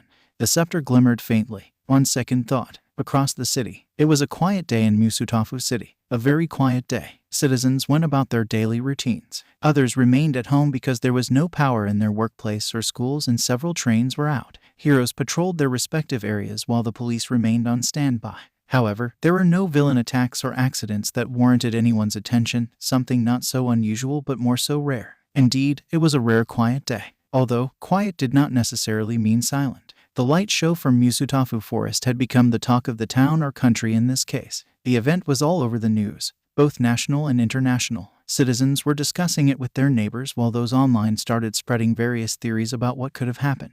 None had been able to grasp the true nature of the event. Typical, the man muttered as he strode through the forest to the source of the event. There had been investigations by the heroes and police, but of course, neither of them knew exactly what to look for or how to look for it. Fortunately, he did. After politely asking the police officer to let him take a look around, he strolled through the forest, taking in the scenery, admiring it, but also admitting he had seen better. He followed the faint traces of magic to where the incident had taken place. Whoever was behind last night was clearly an amateur. Why else would they leave such obvious evidence of spell casting? Arriving at what he assumed was the area of origin, he held his hand out for more traces and knew for certain that this was the place. Whatever had been contained here was powerful. That much was obvious. But what? He had a faint idea, but he needed more facts to be sure. Standing at the center, he raised his staff up and brought it straight down into the ground. Invenire Magus. All at once, an orange light covered the entire area. Light began to gather more sharply until it condensed into a single point. Found you, the man smirked. The dot began to expand as images began to appear like on a TV screen. Not just an amateur, a child also. He watched him casting magic with. The man's eyes widened in shock before switching to an amused smile. Well, I only suspected but didn't believe. Maleficent Scepter. This just got a whole lot more interesting. He then focused on the green-haired child on the ground. Ooh, that's gotta hurt. Regardless of species or status, a blow to the lower section is always devastating. Ending the spell, he proceeded to leave the forest. I'd better go introduce myself. One can only imagine the trouble an unsupervised sorcerer can get into, he said sarcastically. And I'm speaking from experience. After recovering from the blowback of his spell, Izuku took a moment to rest and record his progress. As a force of habit, he'd packed a blank notebook, a pen, and also a couple of onigiri as a snack. Within a couple of minutes, everything he had learned and experienced was written down. Is documenting this really a good idea? What if someone sees it? People don't pay attention to my notes in general, Izuku stated, barring yesterday. And even then, I write down all notes on all quirks I observe. Why should magic be any different? I suppose. My memory is still fuzzy, but I do recall one of my previous wielders doing something similar, and not just on magic. Izuku looked up from his notes with an intrigued expression. Really? On what? Machine designs, formulas, experiments, medicinal recipes, chemical compound recipes, spell types, species, different substances and materials, and the effects that came with them. Wow, Izuku exclaimed. Sounds kind of like a scientist. Oh, he was, and an inventor. From what little I can recall, he was also a practitioner of alchemy. Alchemy, Izuku repeated, like transmutation, and producing potions dear. Izuku quirked an eyebrow. Well, if magic and superpowers could be real, who was he to say this couldn't be the same? All of my wielders have been different, but he stands out among those who followed the path of science. Like you, he was not a sorcerer from birth. However, what made him stand out was that rather than deem magic as science humans could not yet understand, he acknowledged that it was real as a force that didn't operate under the laws of nature, though he did believe there were some rules surrounding it. Now Izuku was really curious. Sounds like someone I'd get along with. I don't doubt you would. That one liked to talk about his inventions and theories. Do you remember his name or what he looked like? Izuku asked. If the scepter had a head to shake, they probably would do it gently. I'm afraid not. Just what he was like. Izuku frowned. He wanted to know more about this man, but if she couldn't remember, then he wouldn't force the issue. Despite this, his curiosity had not been quelled. Quite the opposite, in fact. He wanted to know more about the man's inventions and research in the different species he encountered. Hiro Otaku aside, Izuku had always loved learning about new things. Maybe it will come back to you, Izuku suggested. Your memories, I mean. Perhaps. Only time will tell. Truthfully, the scepter found it strange she could only recall certain knowledge and a few facts about her wielders, but no memories. Perhaps a specific spell or item was required to activate them. Unaware of her turmoil, Izuku continued to jot down notes before swapping over to his food. Casting magic hadn't taken much out of him, but he had missed breakfast, so he was hungry. After consuming all 3 onagiris in quick succession, Izuku returned to practicing magic with a bit more caution. Rather than start on something new, he focused on the same spells to improve his control. He practiced moving objects of different sizes from place to place and later at different speeds. The heavier the object, the more difficult it was to move. He practiced summoning fire at a specific spot before attempting to hold it out in thin air. The attempt was somewhat successful as he was able to hold a small bit of fire before it dissipated into nothing. He tried to generate enough fire for a fireball, but his attempts always fell flat, and whenever he tried to shoot it outward, it looked just like a spark coming out of a fire and then dying. Then he practiced controlling energy. Well, sort of. Izuku managed to fire bursts of green energy from the scepter and maintain a straight beam that he could move around. However, they were quite small and lacking in power. Well, it's only my first day, Izuku thought while panting heavily. It would be weird if I got everything right from the get-go. Well done, Izuku. You are getting the hang of this. Izuku's eyes widened at the praise. For as long as he could remember, nobody, and he meant nobody, had ever praised him for anything. Not his father, not his teachers, not his childhood friends, no one. His mother had praised him for small things, but that was a very long time ago. Thanks, I guess, he said softly while gazing out at the sea. He watched as the sun began to set while the water reflected the light, creating a pretty sight. It's getting late. We should call it a day. If that's what you feel is best, then do it. For the remainder of the day, I would not recommend performing magic unless it's for a small feat. Using too much can leave you worn out and exhausted for long periods of time, or in worst cases render you ill and in a coma, with the absolute worst resulting in death. Izuku paled upon hearing that. He had expected some risks to come with his newfound power, but he hadn't thought to ask what they were. Too caught up in the excitement to care, he supposed.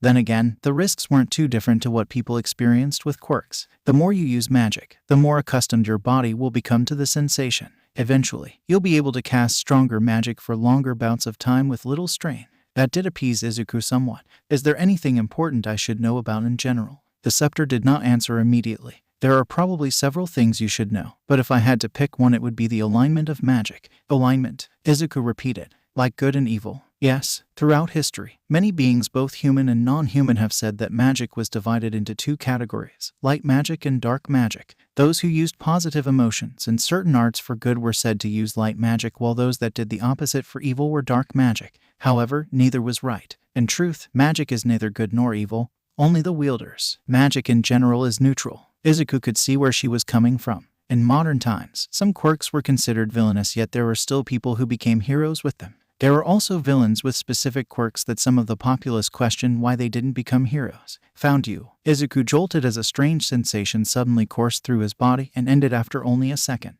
He quickly looked around but saw no one there. What the? Izuku exclaimed. Is something wrong? I don't know. I thought I felt something, heard someone, but no one else is there, Izuku admitted. Maybe it's just my imagination. Possibly. I couldn't sense anything irregular. Izuku narrowed his eyes at the area. He held the scepter out. Could you try sensing if there's anyone in close proximity to us? Izuku requested. Instead of answering, the scepter shone brightly for several seconds, causing Izuku to cover his eyes until it stopped. Other than a few birds, there's nothing. Izuku sighed. Maybe I'm just being paranoid. It's been a long day, so let's just go home. 5 minutes after Izuku departed, very slowly, the illusion the man had created dispelled, leaving him standing alone by the sea. Such a pretty view. and a convenient spot to practice, the man mused as he inspected Izuku's work. Not bad for an amateur. And he was cautious enough to check for anyone when I called out. I've stumbled across a smart one, haven't I? Perhaps he was overthinking it, but most beginner sorcerers weren't usually this subtle. Quite the contrary. Okay, so last night wasn't subtle at all, but it was the kid's first time unleashing magic, so he'd give him a pass for that. But in general, first-timers tended to be a bit louder and flashier, whereas this one was quiet and stealthy. Okay, he was getting off track. The boy's progress aside, what intrigued him the most was his interaction with the scepter. The fact that he was talking with it implied that someone was speaking back. Whether it was a past wielder or the fake queen herself was unknown. The scepter was alive. That much he was certain. He could have tried communicating with it earlier. It wasn't impossible. But that would have required revealing his presence sooner than he had planned.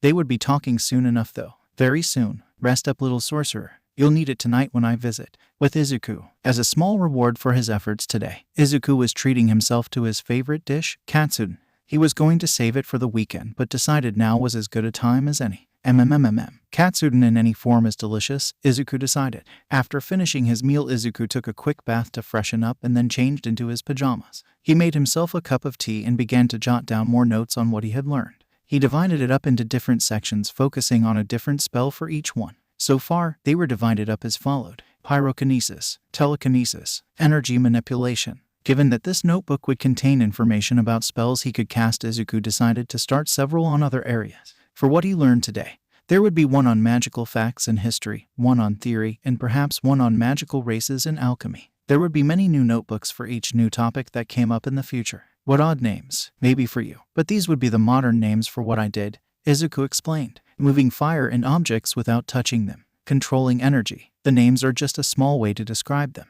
The scepter didn't offer a retort. It knew that as time passed, the language tended to change with it.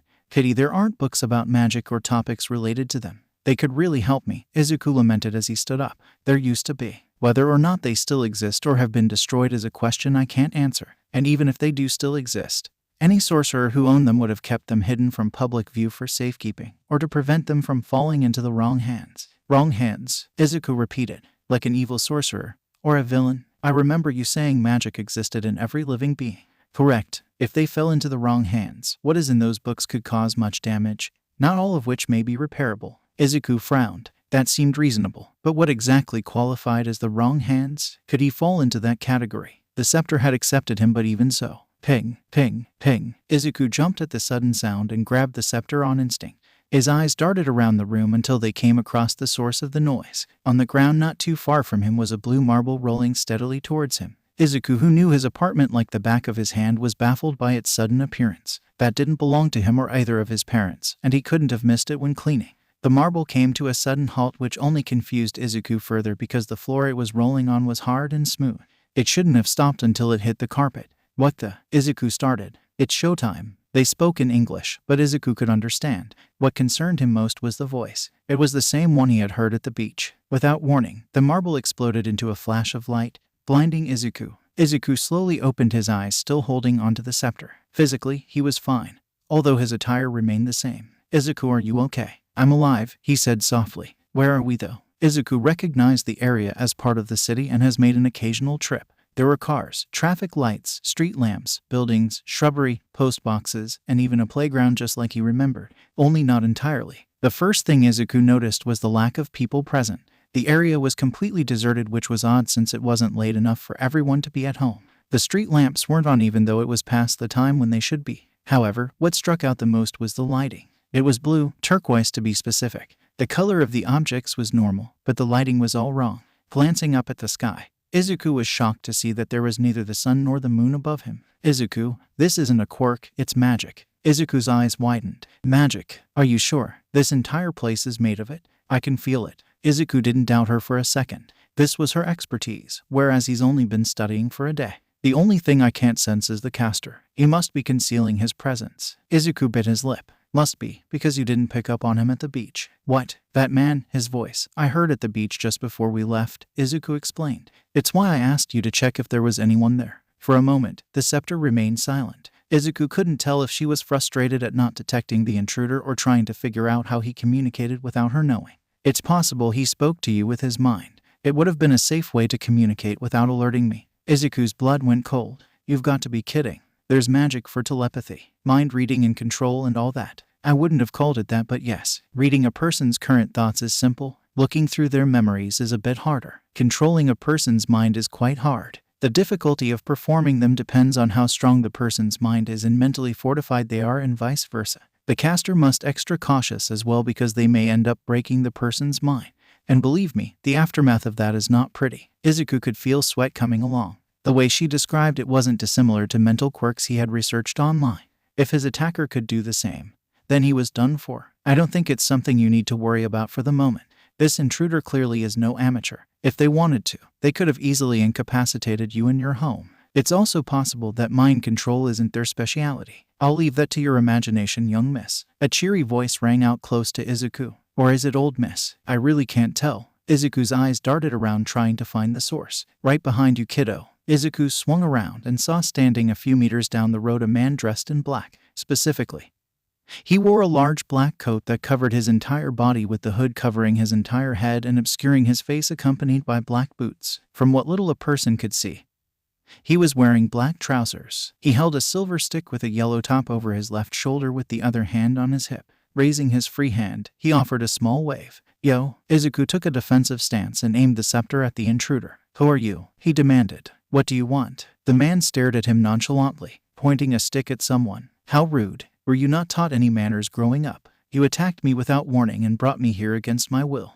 Izuku retorted. You're hardly one to be lecturing me on manners now, are you? The man in black chuckled. I suppose not. Can you hear my voice? The man chuckled again, much to Izuku's irritation. Of course, I can, miss, he replied. Any sorcerer could. Well, any trained sorcerer could. Newer ones would be a different story. Of course, you could simply communicate with them yourself if you prefer. Thank you for the insight. I will make great use of it in the future. Unfortunately, that doesn't answer the question. Who are you? The man brought his stick down his left side, holding it firmly in place. A showman, a thief, by this society's definition, a villain, a phantom, a specter. He halted for a moment to compose himself. A being born from the darkness which obscures the light. I am all that is, all that was, and all that ever will be. I was there at the beginning of everything, and I shall be there when it all ends. Izuku stood still, confused by the man in front of him. The stuff he was saying was way too deep, and if he was being honest, a little unrealistic for it to be true. Then again, what did he know? Or, I'm just an entertaining wizard who happened to be passing through, he said cheerily, with an angel halo glowing above his head. What? Izuku muttered, confused. Ha ha ha ha ha ha ha ha. His reaction caused the man to start laughing hysterically, to the point where he was gripping his stomach. Oh my god, did you actually take that seriously? I can't believe it. Izuku stared at his kidnapper with a dumbfounded expression. What is up with this guy? I don't know, but don't let your guard down. He was able to track you down with little effort. I'd hardly call that a big achievement, the man scoffed, having finally calmed down, considering the massive amount of magic you released the other night. Not mention forgetting to cover your tracks, even a fourth-rate sorcerer could have found. I'll give you points for your earlier subtlety, but last night you put on a huge show for the country and several others. Sooner or later, someone would have come looking. I just happened to get there first. Izuku's eyes widened in horror. He hadn't thought about any of that. He'd just been caught up in the moment. He hadn't meant for that. Rookie mistake. Don't overthink it. You'll get better. I'm sure he will, the man complimented. Enough chat though. It's time to get down to business. Raising his stick up, to which point Izuku realized was a staff, he brought it down hard onto the ground. Terra separatum. As soon as the words left his mouth, the ground began to rumble, causing Izuku to lose his balance and hold onto a nearby car to steady himself.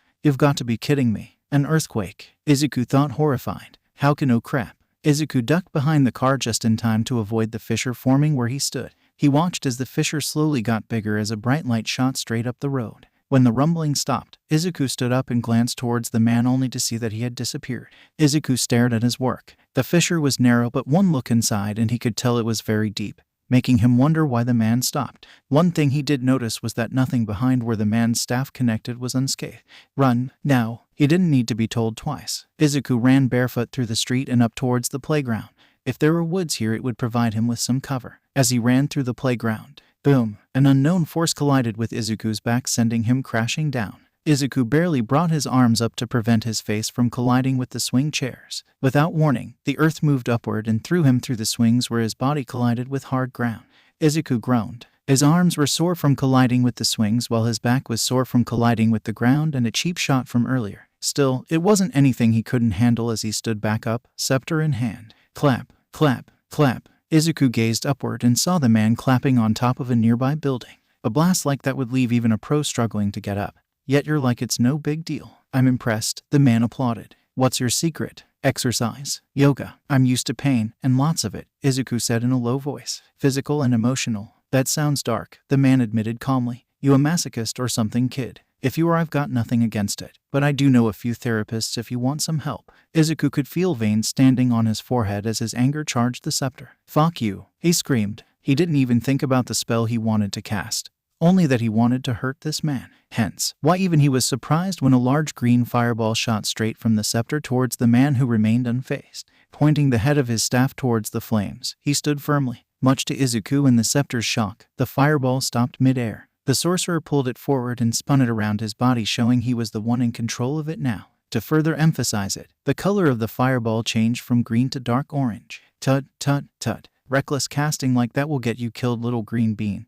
The sorcerer chided. He maneuvered the fireball around his body the same way a basketball player would, even spinning it around on the tip of his finger to mock Izuku. Just like this will, he raised the fireball above his head. Igneous. As soon as the words left his mouth, the fireball got bigger, to the point where it could have been described as a fire boulder instead. Izuku trembled with fear. He couldn't see the man's face, but he got a strong sense that he was smiling underneath that hood. I'm doomed, aren't I? He lamented. Only if you get hit, the man responded merrily. I'd tell you to run, but your feet are dug in too deep for that. Izuku blinked. He glanced down at his feet and found that they were dug into the ground up to his ankles. When did he? Izuku wondered. Kiddo, if I were you, I'd put up a shield to protect myself, the sorcerer offered. Just saying. He launched the fire boulder at Izuku at a tremendous speed. Fear and panic overwhelmed Izuku as the attack came closer. With no time to react and no way to run, he closed his eyes and brought the scepter up as a measly way to defend himself. Boom. The impact destroyed the playground, with the fire slowly consuming the recreational equipment.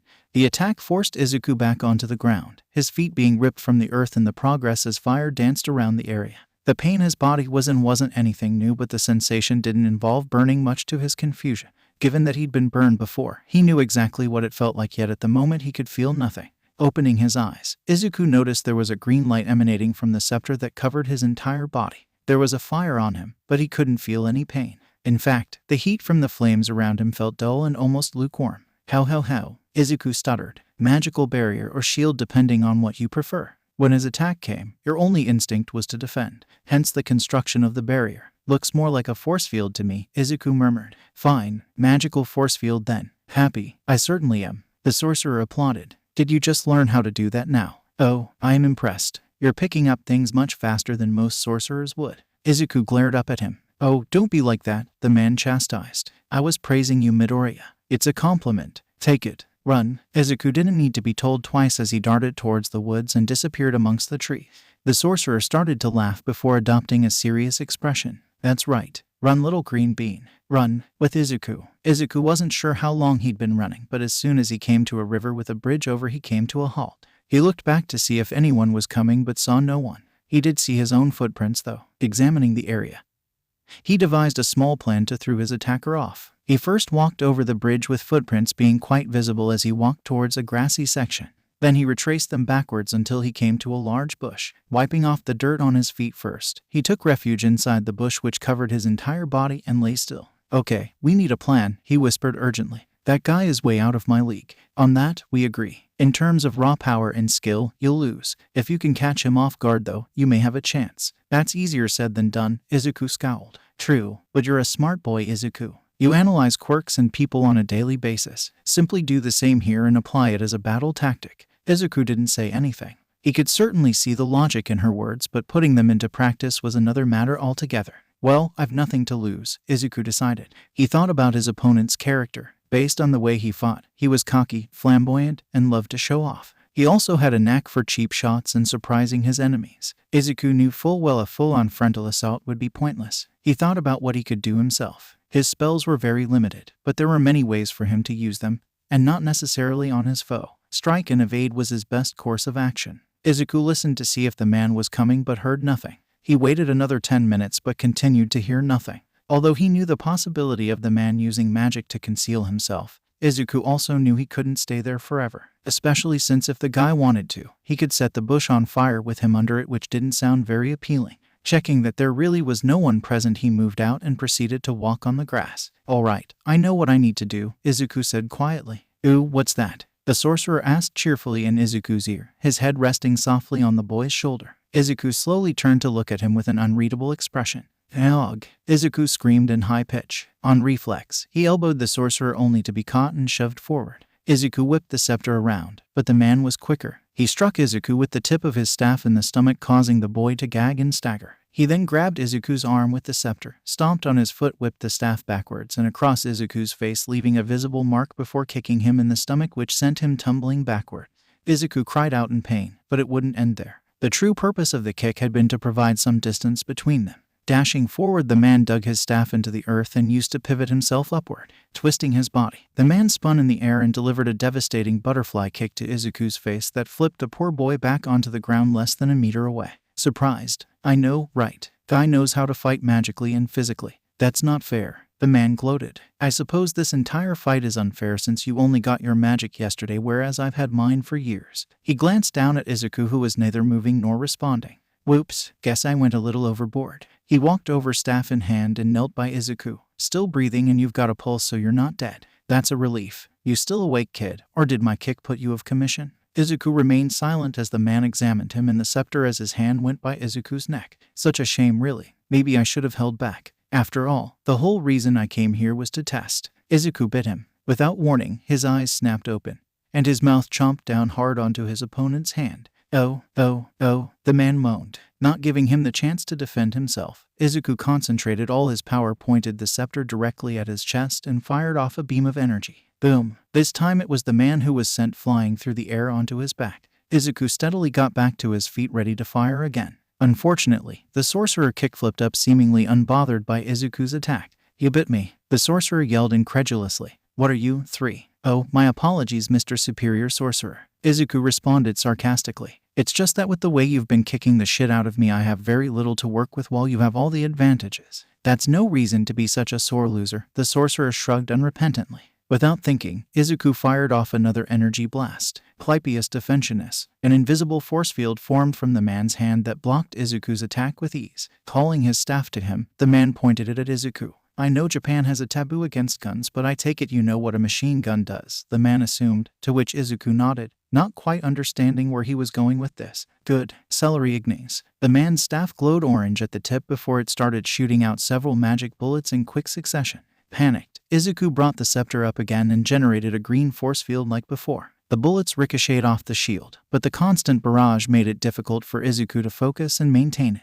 While he was doing that, the man approached Izuku slowly, his staff constantly firing without ever stopping. "Izuku, hold me up high." "Do it now." Izuku didn't question her orders, but it was incredibly difficult with the strain he was under. Steadily, but slowly, he raised the scepter above his head. "Now bring me down fast." Izuku brought the scepter down into the earth, creating a massive shockwave that not only destroyed his force field but easily broke through the man's firing and destroyed several trees. "Urgh," he growled as he collided with the ground. Izuku panted as he examined the fallout of the spell. "What was that?" he gasped. "I'll explain later. Now's not really a good time." Izuku wasn't really in the mood to argue, or rather, he wasn't in a position to. In addition to the damage he had taken, the spells he'd cast were starting to take a toll on his body. "Well, I have to say," Izuku noticed the man was on his feet again. "I did not see that coming." "You are just full of surprises, aren't you?" "I wish I could say I planned it, but it was just in the heat of the moment," Izuku admitted. "No shame in that, as long as you're still standing in the end. That's all that matters," the man stated as he brought his right hand to his chin. Smart and humble, no hint of arrogance at all. You don't see that in a lot of people these days. Casting spells on a whim, especially if you've never cast them before, can be quite dangerous. We can work on that. He took note of Izuku's state. He's already at his limit, though that's my fault. Still, let's how far he can really go. He aimed his staff at Izuku, who readied himself to defend. Underneath his hood, the man smiled. Amateur or not, this kid was putting up a fight. Lever magus. Izuku's eyes widened as he was suddenly lifted up into the air. Time for a change of scenery, don't you think?" the man suggested as Izuku went further up into the sky until he was above the trees and the same height as the building. Wait, Izuku stammered with an incredibly pale face. Turning on his heel, the man swung the staff down and released the spell while literally throwing Izuku back to the city, like an owner throwing their dog a ball with a launcher. Izuku screamed as he was thrown through the air with no way to stop. Flying through the sky yesterday with All Might had been bad enough, especially since the latter was dumb enough to ask him to let go despite the possibility of him dying. But even that had a better survival rating than this. As he neared the road, fear and adrenaline began to overwhelm Izuku to the point where he unconsciously gave the scepter a command. "I don't want to die," was his last thought before closing his eyes and waiting for the inevitable crash. Swoosh! The impact created a small gust of wind that tore off several tree leaves. Realizing he wasn't dead or moving, Izuku stayed still for several seconds before finally opening his eyes. His entire body was wrapped around the scepter, suspended in mid-air with the head just 2 inches from the ground. Well, that was, dare I say it, a close one. Her words were enough to break Izuku out of his shock. "You saved me," he whispered. "Actually, you did that. Albeit unintentionally." "I did," Izuku responded, confused. Call it survival instinct or subconscious desire. The end result was the same. Izuku glanced down at the scepter. They were hovering just above the ground, but that's all they were doing. "What exactly did I cast?" Izuku asked uncertainly. "Levitation. Gravity nullification." Interesting words. "But no, you cast a flight spell instead." "It wasn't perfect, but still. You cast one." Izuku's eyes widened. Flying was something he had only vaguely been interested in because of the dream from last night. It also may have been a bit of a stretch, and he may have been applying the stuff that only happened in fiction, but for someone like himself, flying would require the use of a broomstick. "I hope you don't mind, but I am going to stay in control of flying since you have no experience." Izuku didn't mind at all. If anything, it would probably reduce their chances of crashing. Straightening itself out, the scepter flew forward along the road at a fast enough pace. Izuku gripped the scepter tightly and leaned forward so he wouldn't fall off. As they flew, Izuku looked around to see if the man was following them, only to find no one.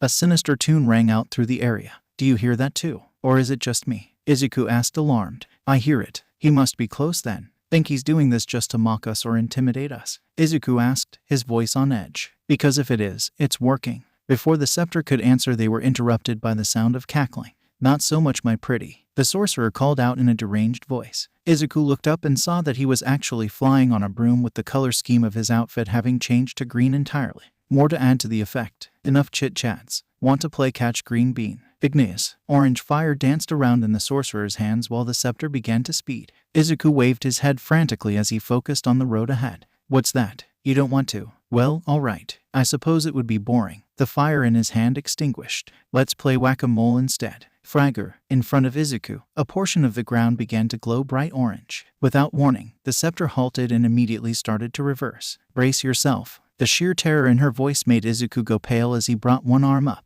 Boom! From where the light had shone, a large explosion occurred. Thanks to the scepter, Izuku wasn't caught in the blast.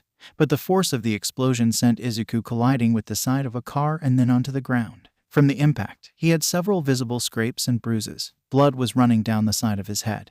And as a natural effect of the explosion, there was a ringing in Izuku's ears, rendering him momentarily deaf. If the man was saying something, Izuku didn't hear it. There were a variety of things going through his head at that moment. Agony, fear, humiliation, but most of all, anger. He felt very, very, very, very angry. This man came into his home, abducted him, kicked the crap out of him, mocked him, and worst of all, he wasn't even taking him seriously. It was no different than what happened to him before he attained the scepter. Being beaten and pushed around for his quirklessness, something he had no control over, was now being repeated for him to attain magic. Nothing had changed at all. The sorcerer gazed at the boy's motionless form, feeling a little pity. He may have gone a tad bit overboard. Then the boy's body began to glow green again, forcing the man back on his guard. Izuku's clothes and appearance changed from pajamas to the clothes he was wearing when he first received the scepter. Even his bare feet were now adorned with the boots from before. The glow didn't stop either as Izuku glared at his adversary with glowing green eyes. "What's with that look, I wonder?" the man asked. Creak. The man looked behind and noticed a car being flung towards him.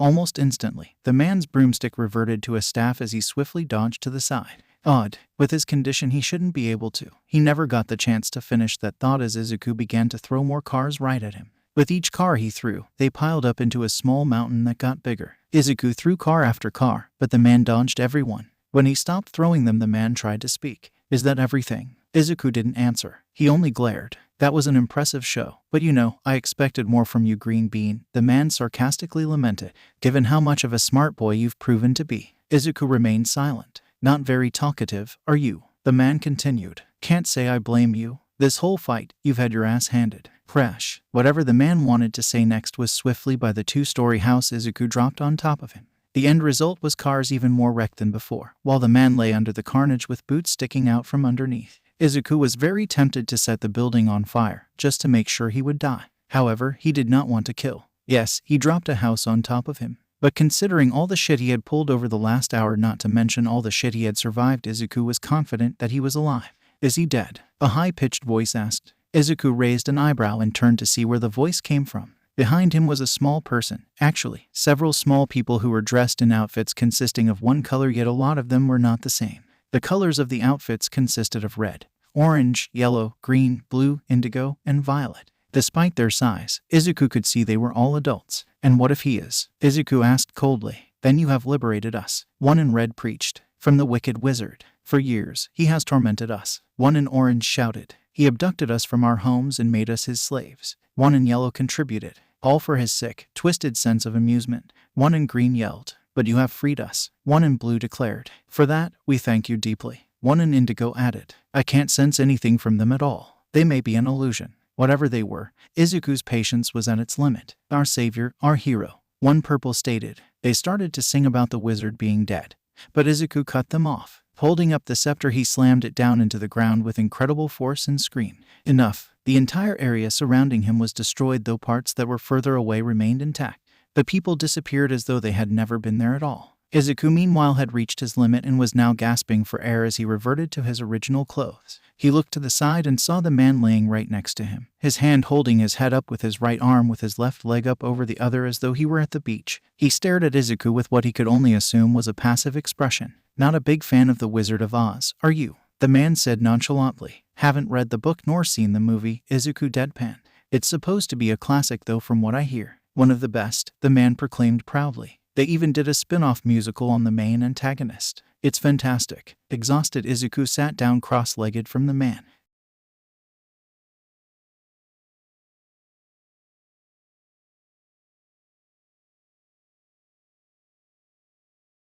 The man laughed as he jumped up. Bit of both actually. Kingdom Hearts. Ever play it? Izuku took a second to register his words as he glossed over the man's attire. It had been a while since he played the game, but with that man's words, it all came together. Are you shitting me? Izuku shouted. This whole time you were cosplaying as Organization 13. Young man, I will have you know that I am not cosplaying as them, but the other way around. The man snapped, sounding offended. They are cosplaying as me. Izuku stared at him for a very long time. The scepter was just confused as to what they were talking about. Izuku sighed in defeat. If you say so. I do, the man declared. Now, back to business. Izuku swiftly cut him off. No need. I surrender. What? The man shouted, alarmed. The scepter was shocked as well, but figured Izuku had a very good reason behind it. I can't beat you, Izuku admitted. You're stronger than me and you've got more skill and expertise in this area. During the whole fight you were in control and quite frankly just toying with me. On top of that, I'm worn out from everything else. I haven't a hope in hell of winning against you. So, I give up. For about 2 minutes, the man just stood there motionless. Just like that. He wanted to make sure he had heard correctly. Just like that, Izuku confirmed. So, if you're going to kill me, just do it already. The man blinked. Kill you? Why would I do that? I want you as a student. This Izuku blinked. I'm sorry, what? I want you as my student. I haven't in a long time, the man explained. I'm sorry if I was a bit rough, but I needed to test how strong you were first. Izuku shot him a look of disbelief. You call beating the shit out of me and throwing through the sky a bit rough? This time the man laughed. Well, I can certainly understand why you might think that. But kid, if I really, and I mean really, wanted you dead, I would have killed you down at the beach. Izuku didn't know what to believe from this man. Then again, from the way he thought, he probably could have killed him, and quite easily at that. We can discuss the details of mentorship back at your apartment, but for now, he stood with his arms out and his staff raised. The long-awaited magnificent introduction, by yours truly. Drum roll please. Insert drum roll sound effect. Izuku didn't know where the music was coming from, but he didn't care. He just wanted to know who this guy was already. Introducing the one and only. The man threw up his staff, which twirled in the air and rained down orange sparkles on him, revealing a new outfit and appearance. He wore a dark orange shirt, a green striped polo necktie with an azure brooch holding it together, red gloves, a black waistcoat, black dress pants and knee-high white boots with wedged heels and black toe caps. Over his face, he wore a black and white mask with a unique pattern. Additionally, he possessed curly brown hair. Catching his staff, he took off his mask, revealing a handsome face and brown eyes. He bowed to Izuku like a performer to his audience. The name the press has christened me with is Mr. Compress, a C-rank villain named after my quirk.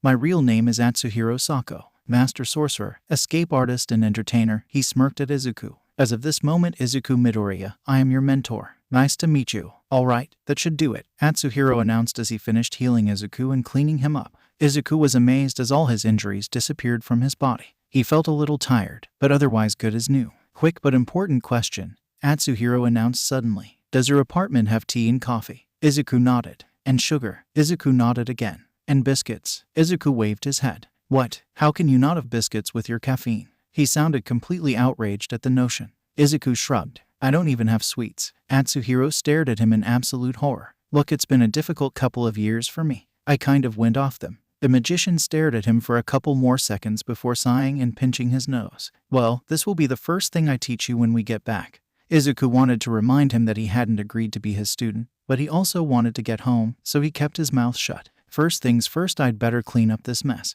I'll just be 2 seconds. Atsuhiro brought his staff down and tapped the ground twice. In an instant, the very area they had been fighting in began to repair itself as it slowly reverted to its original form. Buildings were restructured, broken glass returned to its source and healed, burn marks vanished. Out-of-place objects returned to their original location, and the road was mended. When he was finished, the city looked as it had when they first arrived, as though they had never fought at all. Izuku stared at the scene in awe. Could I do something like that? Ready to go? Atsuhiro asked, to which Izuku nodded. The magician smirked. Perfect. Holding up his right hand, a blue light shone and consumed them both. Seconds later, they were hovering back in Izuku's apartment. Before setting them down, Atsuhiro removed his boots and sent them to the front, as well as cleaned Izuku's feet to keep outside dirt out. Taking off his coat, he levitated it in his staff before picking up a blue marble and smiled. Now then, we have much to discuss, but first let's ourselves some tea and coffee, shall we? He suggested. No better way to have a conversation than over those. Sure. Right this way, please, Izuku said softly as he led the man to the kitchen. They prepared their respective beverages in silence, with Izuku brewing the coffee while Atsuhiro made the tea. Finally, they sat down at the table with a tray, teapots, and cups. Atsuhiro magicked up several types of biscuits ranging from chocolate chip cookies, Yokumoku Sigare, Oreos, and even some Izuku didn't recognize. Impressive, Izuku complimented. Thank you, Atsuhiro accepted as he readied tea and a rich tea biscuit. No, it's not alcohol but kanpai. Kanpai, Izuku returned as they both downed their caffeine. Behind Izuku, the scepter was positioned against the wall. It had been quiet since they got back. Though Izuku could hardly blame her, he himself still wasn't sure what to make of the situation. Atsuhiro Sako was definitely a weird one. He was powerful, skilled, dangerous, and very theatrical. Most of all, he was an anomaly. He came out of nowhere and proceeded to beat the crap out of him in a truly epic fashion, and then says he wants to be his teacher, and was now sitting at his table drinking tea and eating biscuits. Granted, he had only known about magic for a day, but it all seemed a bit much for him. This is probably quite confusing for you, Atsuhiro admitted. Me just appearing and the rest. Izuku stared at his cup. It is. Everything in the last 24 hours has been. He briefly hesitated. Also, I want to make it clear that I have not agreed to be your student. My current teachers are far from being saints, but at least they didn't try to kill me. Neither did I. Izuku shot him a look of pure disbelief. Okay, look kid, when I fought you in there, I rigged the place so that you wouldn't die no matter what I threw at you. This only served to confuse Izuku. My quirk allows me to compress objects and people into those blue marbles. However, by utilizing my magic, I can craft very specific areas that can be molded and fixed as I please, which, believe me, is a process a lot harder and complex than you can imagine. I can set conditions on these marbles, such as no dying. Izuku's eyes widened. I won't deny I allowed roughing you up, but the spells I cast would have prevented you from dying. No matter what I threw at you, it wouldn't have killed you, and it still would have been possible to heal you. Hell, I could have decapitated you and you still wouldn't have died. Outside the marble, not so much. Izuku stared at him horrified. He much preferred his head where it was, even if it could be reattached. Atsuhiro at least had the decency to look ashamed. There was probably a better way to phrase that, he said as poured more tea. Maybe leave out the decapitation part next time, Izuku suggested. That would probably help. Probably, Atsuhiro agreed. I'll be sure to keep that in mind. He took another sip of tea. I do apologize for roughing you, but I wanted to test you and see what you were capable of. While I acknowledge I could have done it a better way, I didn't think you'd trust me if I approached you personally. Izuku raised an eyebrow. Seriously, that's your excuse? Izuku exclaimed in disbelief. I trusted a glowing magical stick who hypnotized me into coming to it alone in the forest. I'm pretty sure I would have at least heard you out. Atsuhiro's expression suddenly turned grave. You did what? Izuku was taken aback by the edge in his voice. Do you have any idea how utterly stupid that was? The temperature in the room began to plummet while the lights began to flick on and off. You idiot. You could have been. Izuku felt like he was trapped alone in a room with Bakugo, quirkless and powerless. In response, the scepter glowed bright green. Enough, you fool. Can't you see you're scaring him? That was enough to snap Atsuhiro out of his rage. Glancing around the room, he saw nothing had been damaged. He then looked towards Izuku and noticed he was trembling with an expression of fear plastered across his face. I'm sorry, he apologized instantly. I forgot you were new to all this, but Midoriya, you must understand. What you did was incredibly dangerous and stupid. Izuku looked confused. You shouldn't just trust an object like that off the bat. Regardless of how appealing it might sound, it could just as easily be leading you to your death, or worse, it could possess you. 1 second you might be brushing your teeth while the next one you're covered in blood after unknowingly murdering someone. Izuku's eyes widened. He hadn't thought about that. He glanced back at the scepter. It had possessed him once, and it had cast spells of its own volition. Would it do so again? You don't need to worry about that from this one, Atsuhiro assured him, having calmed down.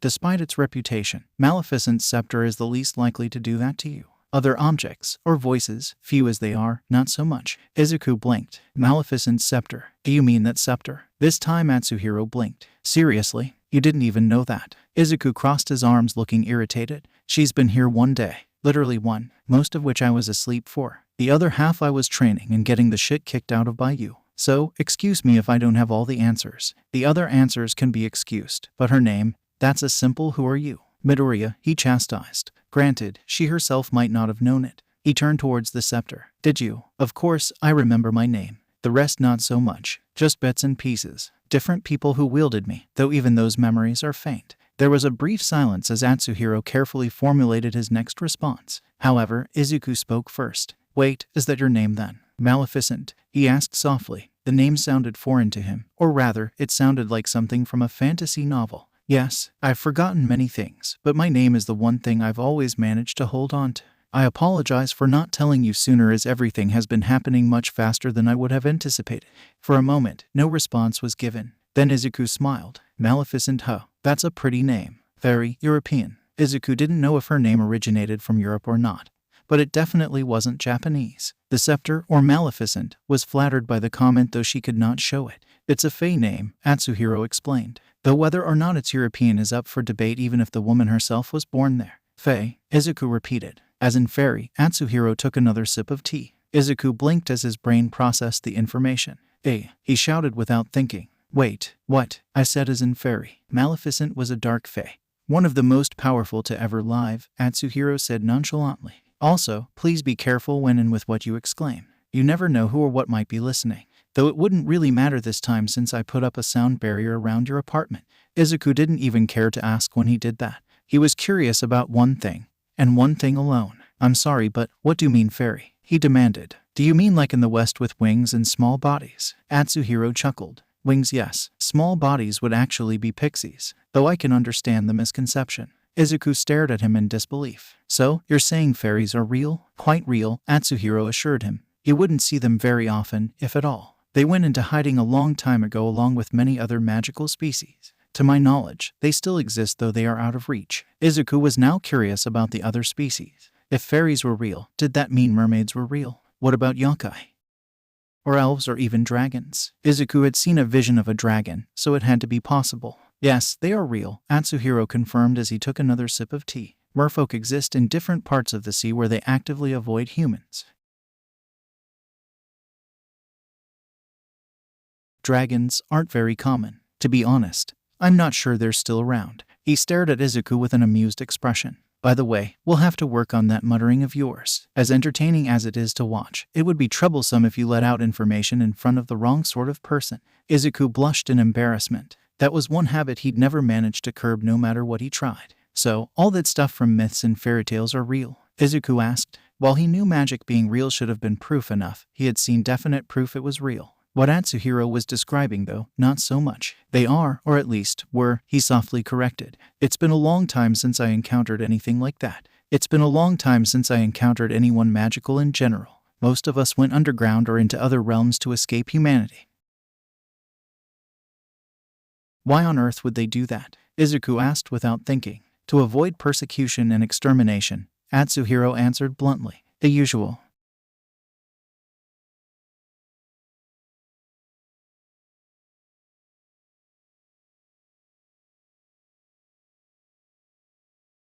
Humans have never liked what they don't understand.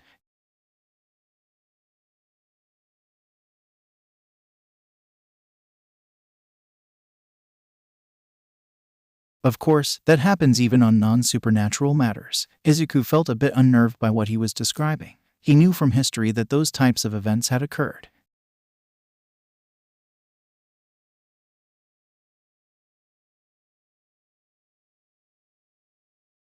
Quirkless humans discriminated against quirked individuals, though slowly over time the roles had reversed. The way he said and described it was like he was speaking from experience. Izuku couldn't say for sure, but either he heard the stories from someone else, or he was a lot older than he looked.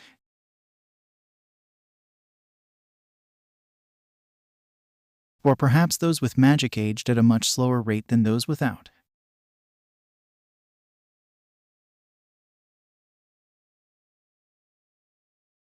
Hey, Izuku's eyes widened. And did it? No idea, he said with a smile. I don't know if magic was involved in the creation of quirks or if it was some science experiment gone wrong. But it makes for good theoretical discussion, especially online. Izuku was finding it very hard to take him seriously at this point. Maleficent, which one would it be? Izuku asked. Or were you active during that time? I am afraid I do not have the answers.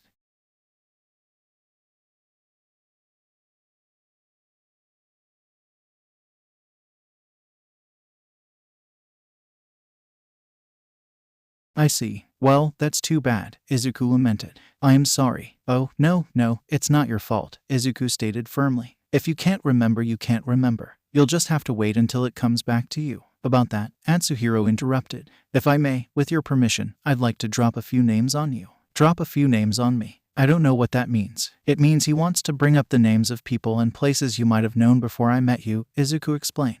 Ah, I see. I am not sure this will work, but by all means, go ahead and drop them. No guarantees it actually works. Fair enough, Atsuhiro remarked as he stood up and approached the scepter. Okay, let's start. Does the Morse sound familiar to you? I'm not sure. Maleficent was struggling to answer as light dimly glowed from the scepter's eye. It's not familiar, but it doesn't feel like it's unfamiliar either. Does that make sense? To me, yes, Atsuhiro confirmed. Though it would have been a long time since you were there last, it would bear so much significance to you that it would be impossible to forget it completely. What are the Moors? Izuku confused. I'll get to that later, Atsuhiro assured him. First, more questions. Does the name Diaval mean anything to you? No, Atsuhiro's eyes narrowed, but he refused to give up. Balthazar? No, not Grass, Flittle, and Thistlewit. No, and no. Okay then, Prince Philip of Ulstead? No, Izuku was starting to get confused by the names. Philip and Balthazar were definitely normal names, but the other four, not so much. Perhaps they were fairies themselves. Guess I shouldn't be surprised with that one, Atsuhiro admitted. What about Aurora? No, wow, seriously, he said somberly. I expected that one to ring a bell, especially since Diaval didn't. I'm sorry I don't recognize them. At least, the magician repeated. What I mean is I don't recognize them in the typical fashion. But when I hear the names I feel something. I can't if it's joy or sorrow or something in between. I don't remember the names, but if I feel something towards them then I must know them, right? That you do, or did, once upon a dream, he said softly. Dream? Izuku echoed. Don't you mean time? Sure, go with what they do in the stories, Atsuhiro replied nonchalantly. However, his expression darkened. Now for the final one. Does the name Stefan mean anything to you? For approximately a minute, there was silence. Then the lights and TV began to flicker on and off as the scepter glowed brilliant bright green. Yes, that name. I remember it. I hate it so much. I hate its owner with all my soul. I can't remember why, but I do. I want to hurt him. I want to make him suffer alone and in agony. I want him to lose everything he holds dear. And I can't remember why. Maleficent, Izuku whispered urgently. Please calm down. Look what you're doing. It might be happening to the other apartments, and if they call the police or someone else, we'll be discovered. Indeed, Atsuhiro said coolly. Believe me, I understand your rage, your hate. It is justified. However, that man is no longer of this world. He paid the ultimate price for his crimes a long time ago. Their words seemed to reach her as she finally calmed down and everything returned to normal. The light she emitted also dimmed. I'm sorry. I don't know what came over me. Completely understandable, Atsuhiro assured her. While I'm surprised the other ones did not provoke anything, I see remains a sore subject for you. Izuku, however, had had enough. Okay, what the hell is going on? He demanded. What was all that about? Who are those people you just mentioned? And they were former associates of Maleficent here. Diaval was her friend, the other four were fairies. And Aurora was a human she knew. Atsuhiro decided to leave out the part where she was cursed by Maleficent. Better let than one come back on her own. And the moors was where she grew up and protected along with the other fair folk. Before you get any ideas, I don't know where it is. That place was sealed off to humans a long time ago. It would be the perfect place to restore her memory. Izuku felt odd about that description. The other night he'd had a dream and the things he saw, they were just a coincidence, weren't they? What about this Stefan character? The lights flickered again. A monster, Atsuhiro seethed. A vile, evil, treasonous, unrepentant, genocidal, tyrannical monster. Let's just leave it at that, shall we? Izuku was taken by the level of hatred both of them had for this man. Whatever he had done, it must have been very serious for them to react this way. Maybe we should make more stuff before we continue this conversation, Izuku meekly suggested. 10 minutes later. And so, after making more caffeine with biscuits, everyone seemed to have calmed down.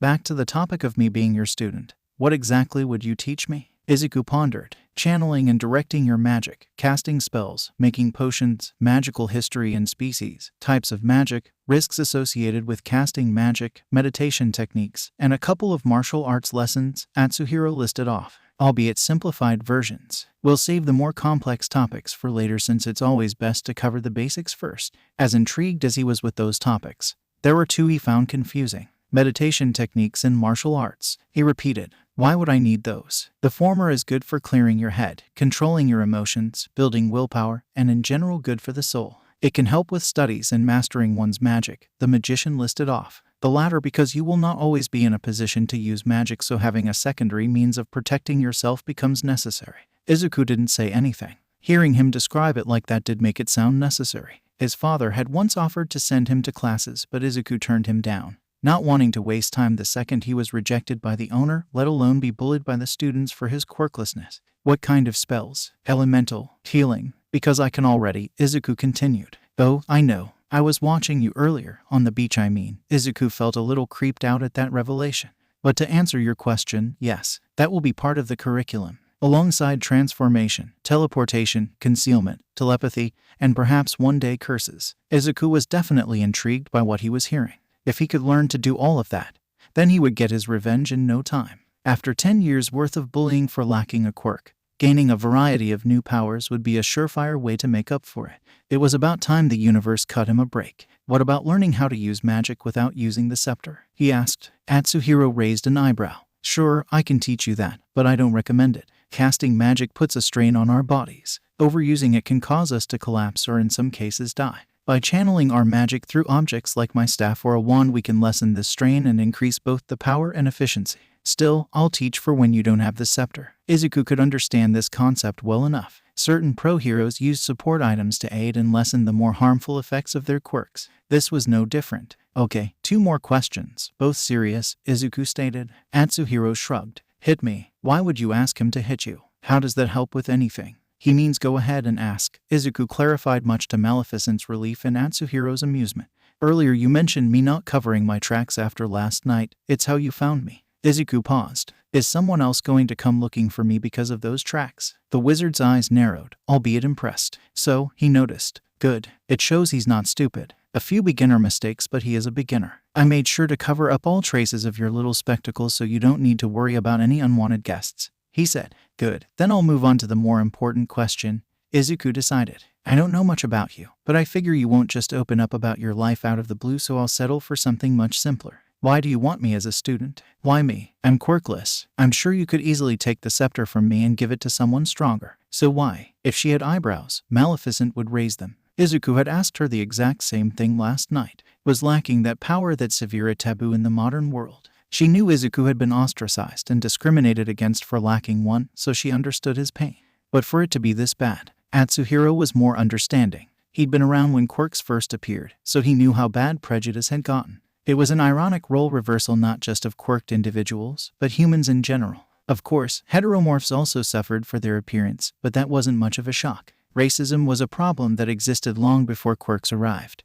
and it would be one long after. I couldn't care less if you had a quirk or not, since it's not going to matter much in the grand scheme of things. I want you as a student, as my apprentice, because you are the first person I have met in a long time to have magic, Atsuhiro admitted. You have potential, patience, and willingness to learn I have seen in only a handful of individuals. You have managed to do more in a few hours than most would do in days. That's why I want you, not for a quirk, but for the qualities you possess. A lot of people don't think that way, Izuku lamented. No, they don't, he agreed. But a lot of people aren't me. If being quirkless bothers you so much, then you should be aware that most of the sorcerers before me were also quirkless. Izuku looked up at him. What? Don't look so surprised. Magic existed long before quirks did. It's only natural that those with it would be quirkless. I suppose, Izuku muttered under his breath. If anything, you being quirkless is even better, Atsuhiro admitted. People in this day and age have become, how we shall say, constrained. Yes, let's go with that. They've become constrained by quirks. Humanity was advancing very smoothly in terms of science and technology until quirks showed up. Then everything ranging from law to support became focused around them, causing them to regress. Nowadays, many individuals tend to focus only on improving their quirks and how to counter others, leaving very little room for thinking outside the box. Since you lack one, you're less likely to struggle with this, as you demonstrated earlier today. Izuku wasn't sure how to feel about this, as quirklessness was something he was mocked for his entire life by his peers and teachers. There were some adults who were neutral or at least tried to be supportive, his parents included, but ultimately never said anything positive about it. Two people whom he had only recently met saying it was good didn't sit well with him. Okay, I guess, Izuku said very slowly, something which did not go unnoticed. They didn't voice it then and there, but both Maleficent and Atsuhiro realized that this was going to be a major issue. Years of abuse just didn't go away overnight. Izuku's self-worth had been hammered away at for far too long for it to be fixed so soon. However, that didn't mean it couldn't be fixed at all. It would take time and needed to be done carefully, but bit by bit, piece by piece, it could be restored. If I agree to be your student, there's one or two issues we need to deal with, Izuku said quietly. Oh, and what are they? Atsuhiro asked, sounding intrigued. I'm still in school, Izuku pointed out. Skipping today was one thing, but if I were to stop attending altogether would cause people to notice. Quirkless or not, he couldn't just disappear without a valid reason. I could drop out, but my dad would be furious if I did. Transferring schools isn't out of the question, but it depends on where it is and if they'll accept someone like me. Then there's high school. My dad would know if I wasn't attending one. The magician stroked his chin with a thoughtful hum. If those are the only issues, then I wouldn't worry. I'll speak with this principal and teacher of yours and ask them to let you finish off your middle school life from home. Izuku raised an eyebrow. I don't think it'll be that simple. Atsuhiro waved his head. Oh, it will. You'll find I can be very persuasive when I want to be. Don't worry, I won't do anything too serious to them. Just make it so they mark you as present for the rest of the year, pass you on homework to complete, and the right materials to study for exams. As long as you do the work, pass exams, and graduate in one piece, then there should be no problems. As for high school, well, online school is an option, is it not? I'm sure your father wouldn't mind as long as you graduate from somewhere. The more he talked about it, the more Izuku thought it was possible. If he could graduate from school without actually attending it, then he could avoid Bakugo and his cronies. As for his father, Atsuhiro was not too far off about him. As long as Izuku was attending some sort of school, then he didn't care. Could I please discuss this with Maleficent in private? Izuku requested. By all means, Atsuhiro replied as he manifested an MP3 player with headphones. I'll just listen to this on the couch. As he headed towards the couch, Izuku grabbed the scepter and went into his room. He made sure to close the door so that they wouldn't be heard. What do you think? Izuku asked. Should I do it? It's your decision, really. I do think it would be beneficial for you to learn from another magic user. He's likely to have access to knowledge that you wouldn't normally find, and he's quite competent in his field. Additionally, sticking with another magic user might be better than tackling everything by yourself. I don't trust him, he admitted. Nor do I. While I didn't sense any malicious intent or dishonesty, I could tell he was hiding something. Even so, it would be a good idea to take advantage of his experience. It may even help you get closer to your goal. Izuku pondered over the idea for a couple of minutes, weighing both the positives and negatives, before reaching a conclusion. I'll do it, Izuku informed Atsuhiro, who was lounging around on the couch. I'll be your student. Atsuhiro beamed and leapt to his feet. The sheer excitement on his face matched that of a child. Perfect. I look forward to teaching you. And I look forward to learning from you, Izuku replied, somewhat flabbergasted by his enthusiasm. When do we start, sensei? Hearing that made the magician even happier. Not that Izuku minded much. We'll start tomorrow, say around after lunch, Atsuhiro offered, never once losing his grin. Right after I've gotten taken care of your school. Sound good, you? Izuku nodded. Perfect. Well, I'll be heading off then. Won't overstay my welcome. Oh, and you don't need to contact me, I'll come to you. But first, waving his hands, the cups and table were cleaned while the food and caffeine were put away. Izuku watched with curiosity. He wanted to be able to do that. Following this, Atsuhiro departed, leaving Izuku alone to reflect on the events of the day. Within a short span of time, a lot had happened to him. While there was much to discuss between them, there was much to learn as well. Izuku was surprised the man never once questioned his own motives for learning magic. Maybe he wanted to gain Izuku's trust first, or maybe he didn't care. Either way, he would learn all he could from him. And when he did, well, that's when his revenge could truly begin. With Atsuhiro searched through his father's home for various books. Nothing major, just tomes that would cover the basics of what he was about to teach Izuku. Over the course of their meeting, he had not once lied to the boy about anything. Of course, that wasn't to say he wasn't keeping secrets. That was allowed, wasn't it? Trust worked both ways, didn't it? Whatever the case, he needed to prepare. Considering the scepter called out to Izuku a fair distance away, connecting his current self-worth issues, he had a good idea of what his goal was. Not that it really mattered. He had a student now. He wouldn't be the only sorcerer, at least, for now. Because how long would this one last? How long would he last? Unknown parts. The shadow ripped the targets in half before retreating into their true form, all while the researchers took notes. The subject had been unusually agitated today. They wondered if it was something to do with the recent light show, though they had nothing to prove it. Concluding they were finished for the day, they had the guards shock the subject into unconsciousness. Locked away in its dark cage, the subject stood up weakly. Despite its wounds, it would not be discouraged. The energy from last night, it had felt it. It knew what it was and what it came from. Now all it had to do was call out and wait. No matter what it took, no matter how long it took, they would come for them. They would free them. And most of all, they would help them get their revenge. All it needed to do was call them. Within its cage, the raven cawed, beckoning the new master of the Queen's scepter. Okay, sadly the chapter is over. And if you enjoyed the video, just leave a like and subscribe with post notification. So when the next chapter is ready, you will be notified. Okay, see you in the next video. Bye.